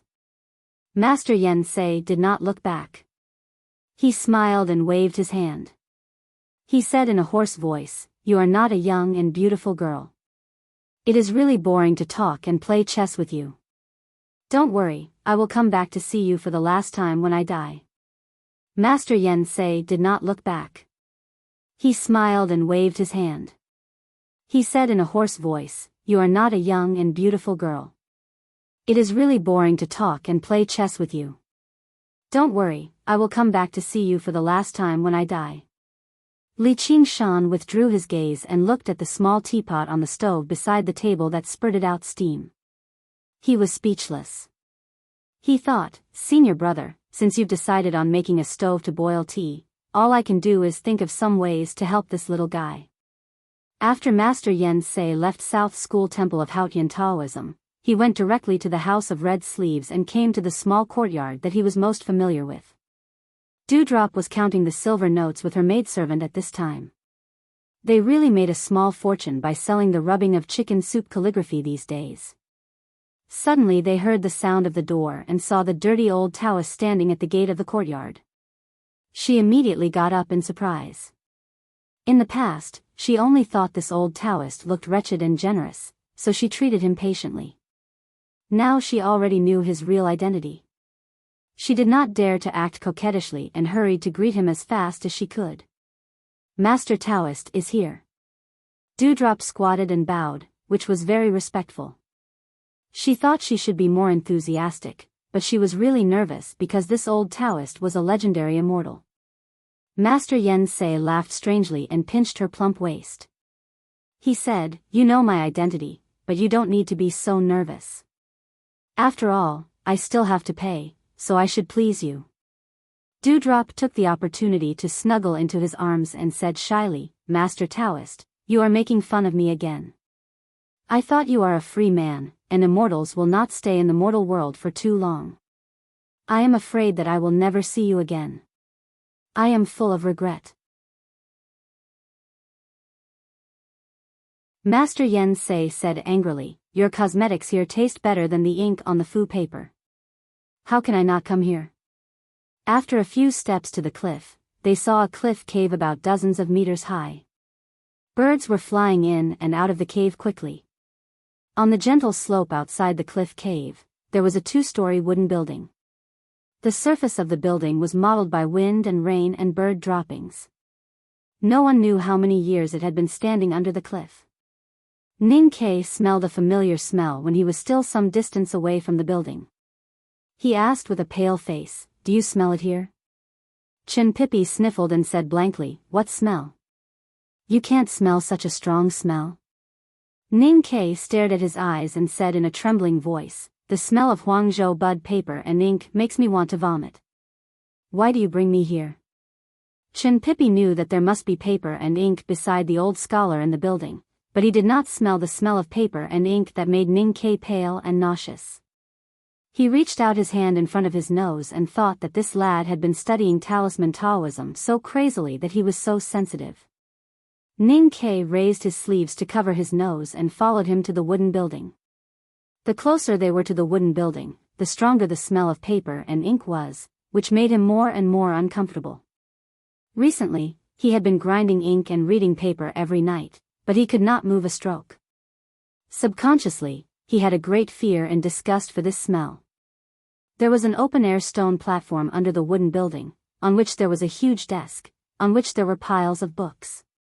Behind the mountainous books, sat an old scholar with gray hair. The old scholar held an old book in his left hand and a half-bald writing brush in his right hand. From time to time, he recited a few sentences to the old book and wrote some numbers on the paper. Then he continued to read. No one knew what he saw, but his long eyebrows flew up in the wind, and his facial expressions were extremely wonderful, as if he was about to dance. The old man read and copied the book, concentrating on nothing else. Whether it was the flock of birds above the cliff cave or Chin Pipi and Ning Kai who were approaching, they did not affect him at all. It seemed that as long as he started to read, the whole world except for the book would disappear in an instant.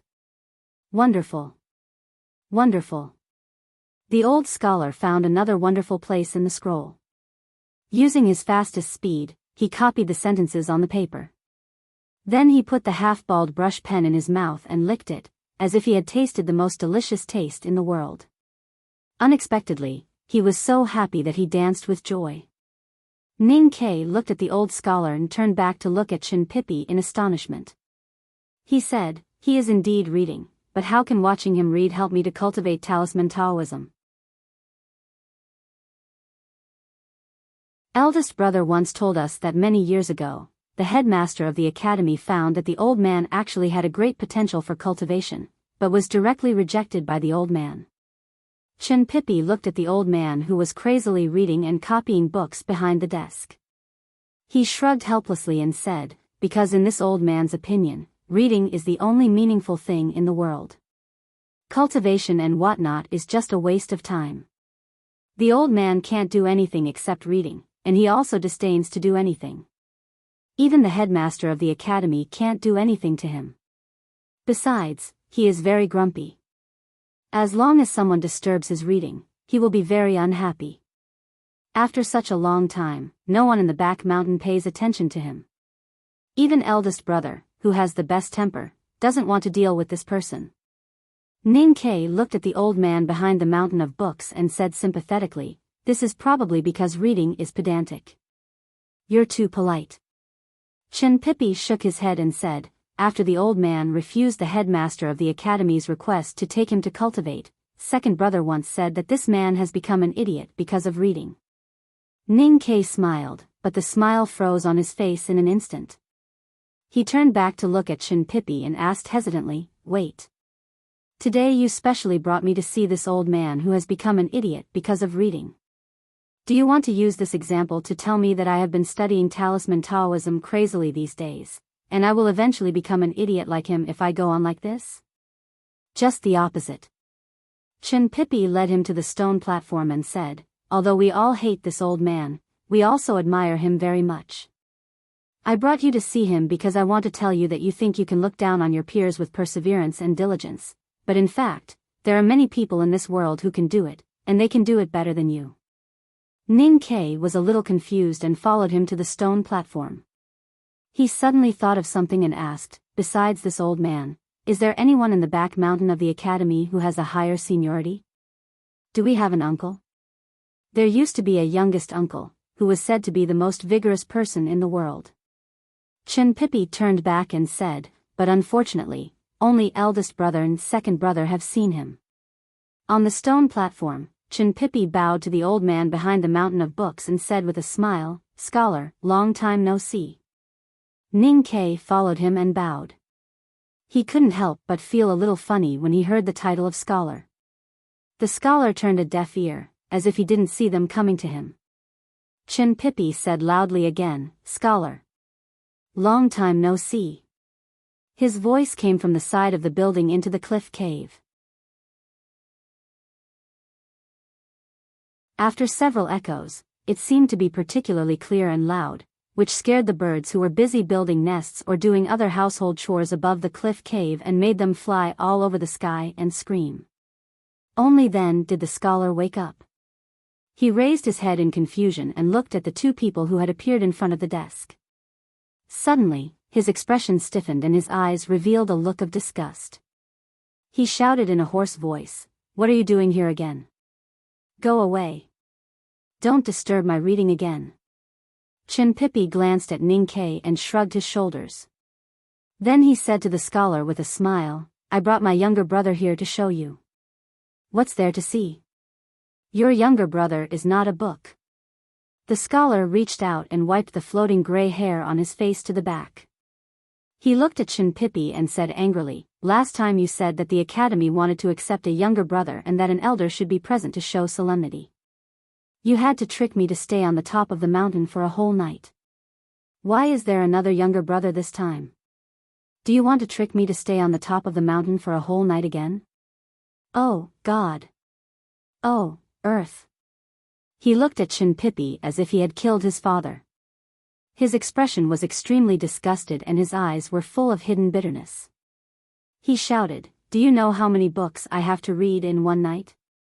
Chinpipi said angrily, "You brought 7 books to the top of the mountain that day. Are they not enough for you to read? There is no light on the top of the mountain. The starlight on the top of the mountain is brighter than the light. Reading is either done with sunlight or light. How can the starlight be used?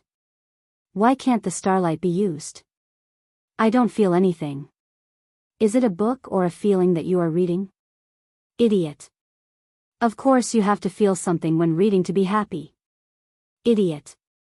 You can feel something when you are in love under the starlight. Why can't you feel anything when reading?" The two were shouting and spitting at each other by the desk. Ning-Kei had long been dumbfounded listening to them.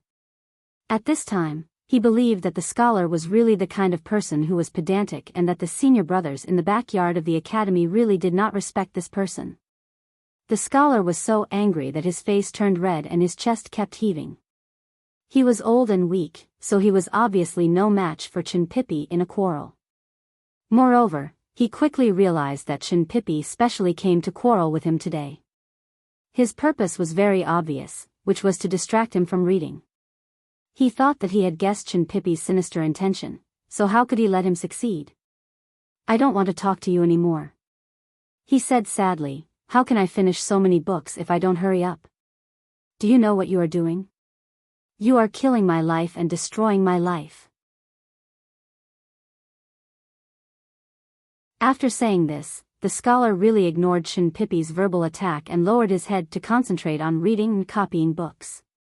Ning-Kei looked at the densely packed books on the bookshelves in the building and frowned slightly. He said, "Although there are many books here, if he concentrates on reading, he can finish them in a few years.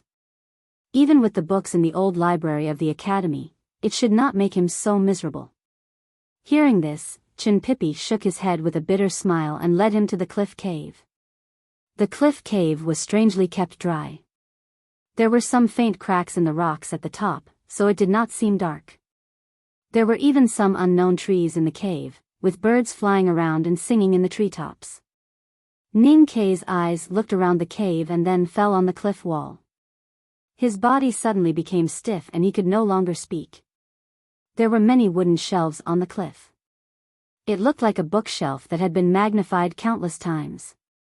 There were no nests, no treasures, no statues, no potted plants on these wooden shelves. There was only one thing. That was books. Innumerable books. A whole cliff wall of books. Books all over the mountain and wilderness. Since the academy was founded, it has never stopped collecting books. For thousands of years, it has collected countless books from ancient times to today. All of them are here. Therefore, the pain of a scholar is actually really painful. Chinpipi glanced at Ning-Kei and looked at the densely packed books on the cliff wall that were tens of meters high. He sighed and said, If knowledge can be measured by the number of books, then at least 7 out of 10 knowledge in the world is in the academy.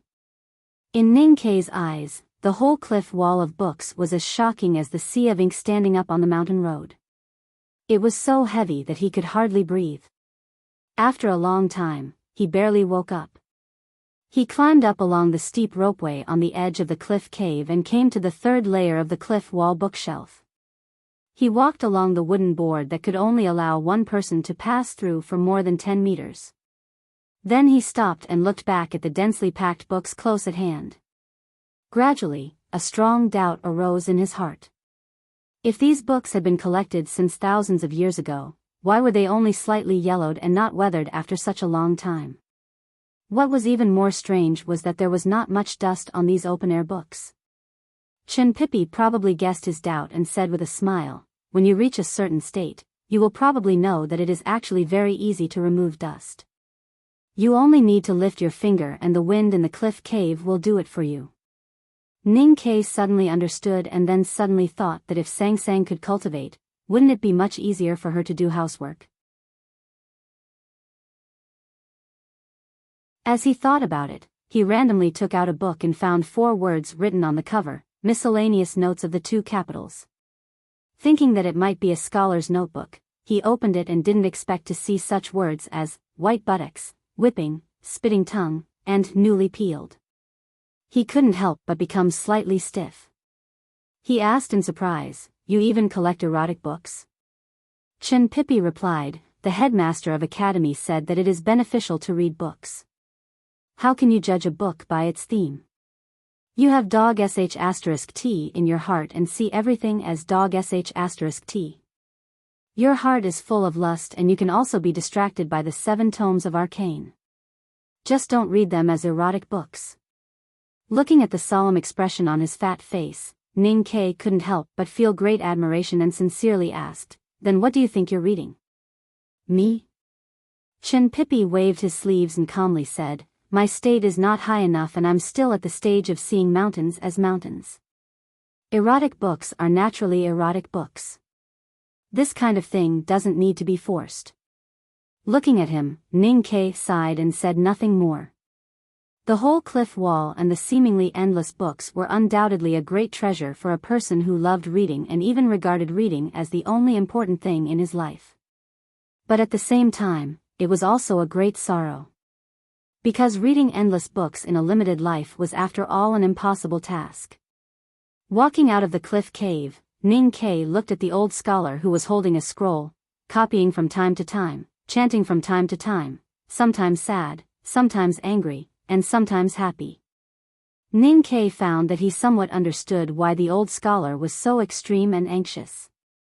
Walking to the desk, Ning Kei bowed deeply to the old scholar and sincerely asked, "Uncle, what should I do if I can't finish reading all the books? Don't you feel desperate? Why do you still keep reading?" He didn't call him a scholar like Chen Pipi, but called him Uncle Master instead.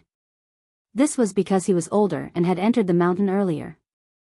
More importantly, Ning Kei had an inexplicable sense of respect for people who had perseverance to do things to the extreme. Perhaps he heard the sincerity in Ning Kei's tone, or perhaps he noticed that Ning Kei was similar to him in some aspects. The old scholar didn't impatiently wave his hand to drive him away this time, but slowly put down the scroll in his hand. He recalled, "I forgot when I started to study in the mountain, but I remember that when I was 20 years old, I thought it was possible for me to read all the books in the world." Ning Kei listened in silence. The scholar leisurely said, "But when I was 50 years old, I found that it was impossible. Because in the process of reading, there were people in the world who kept writing books.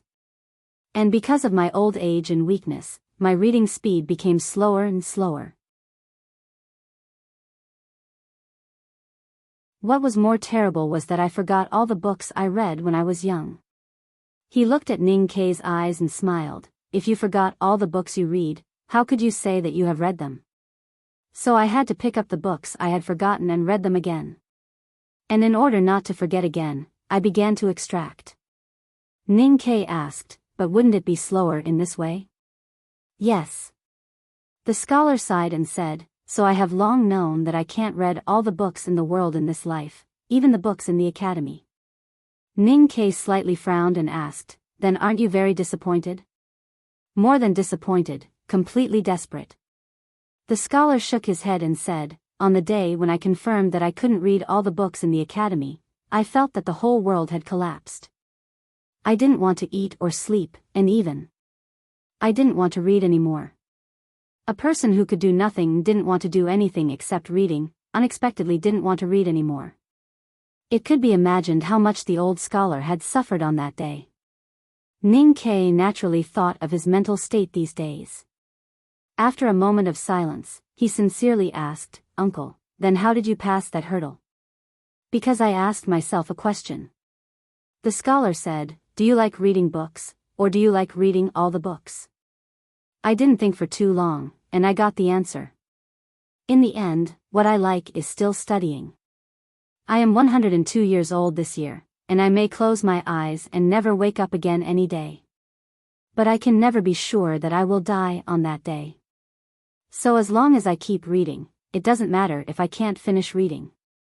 I can still comfort myself and confirm that I am doing what I want to do every minute and second before I die, which makes me happy and satisfied. Do you like cultivation, or do you like killing people after reaching a certain realm? I need to think about this question carefully. Walking on the mountain road at the back of the mountain of the academy, Ning Ke recalled the conversation he had with the old scholar outside the cliff cave. He vaguely understood something very important. Listening to the music coming from somewhere on the cliff plateau, he slowly stopped walking. Chin Pippi, who had been silent for a long time, looked at him and asked, "Have you thought it through?" "I've thought it through. In the end, I still like to cultivate." Ning Ke listened to the melodious music and thought about these days in the academy's back mountain. The two Shixiang who were obsessed with chess and starving under the pine tree, the two Shixiang who were obsessed with zither and flute, the 11th Shixiang who had a head full of flowers and looked like a madman but was quiet and at ease, the Shishu who studied outside the cliff cave until he was 100 years old and still danced with joy. He also remembered how he rolled around excitedly in the Min Mountain forest when his archery skills improved, how he screamed with joy when the wind of blades at the frontier fortress of Wei grew fiercer, how he smiled while leaning against the west window of the old library last year, and how he stood stiffly by the desk every night. Everyone will encounter many problems. If you want to solve these problems, you must concentrate on doing it, which requires the craziest enthusiasm.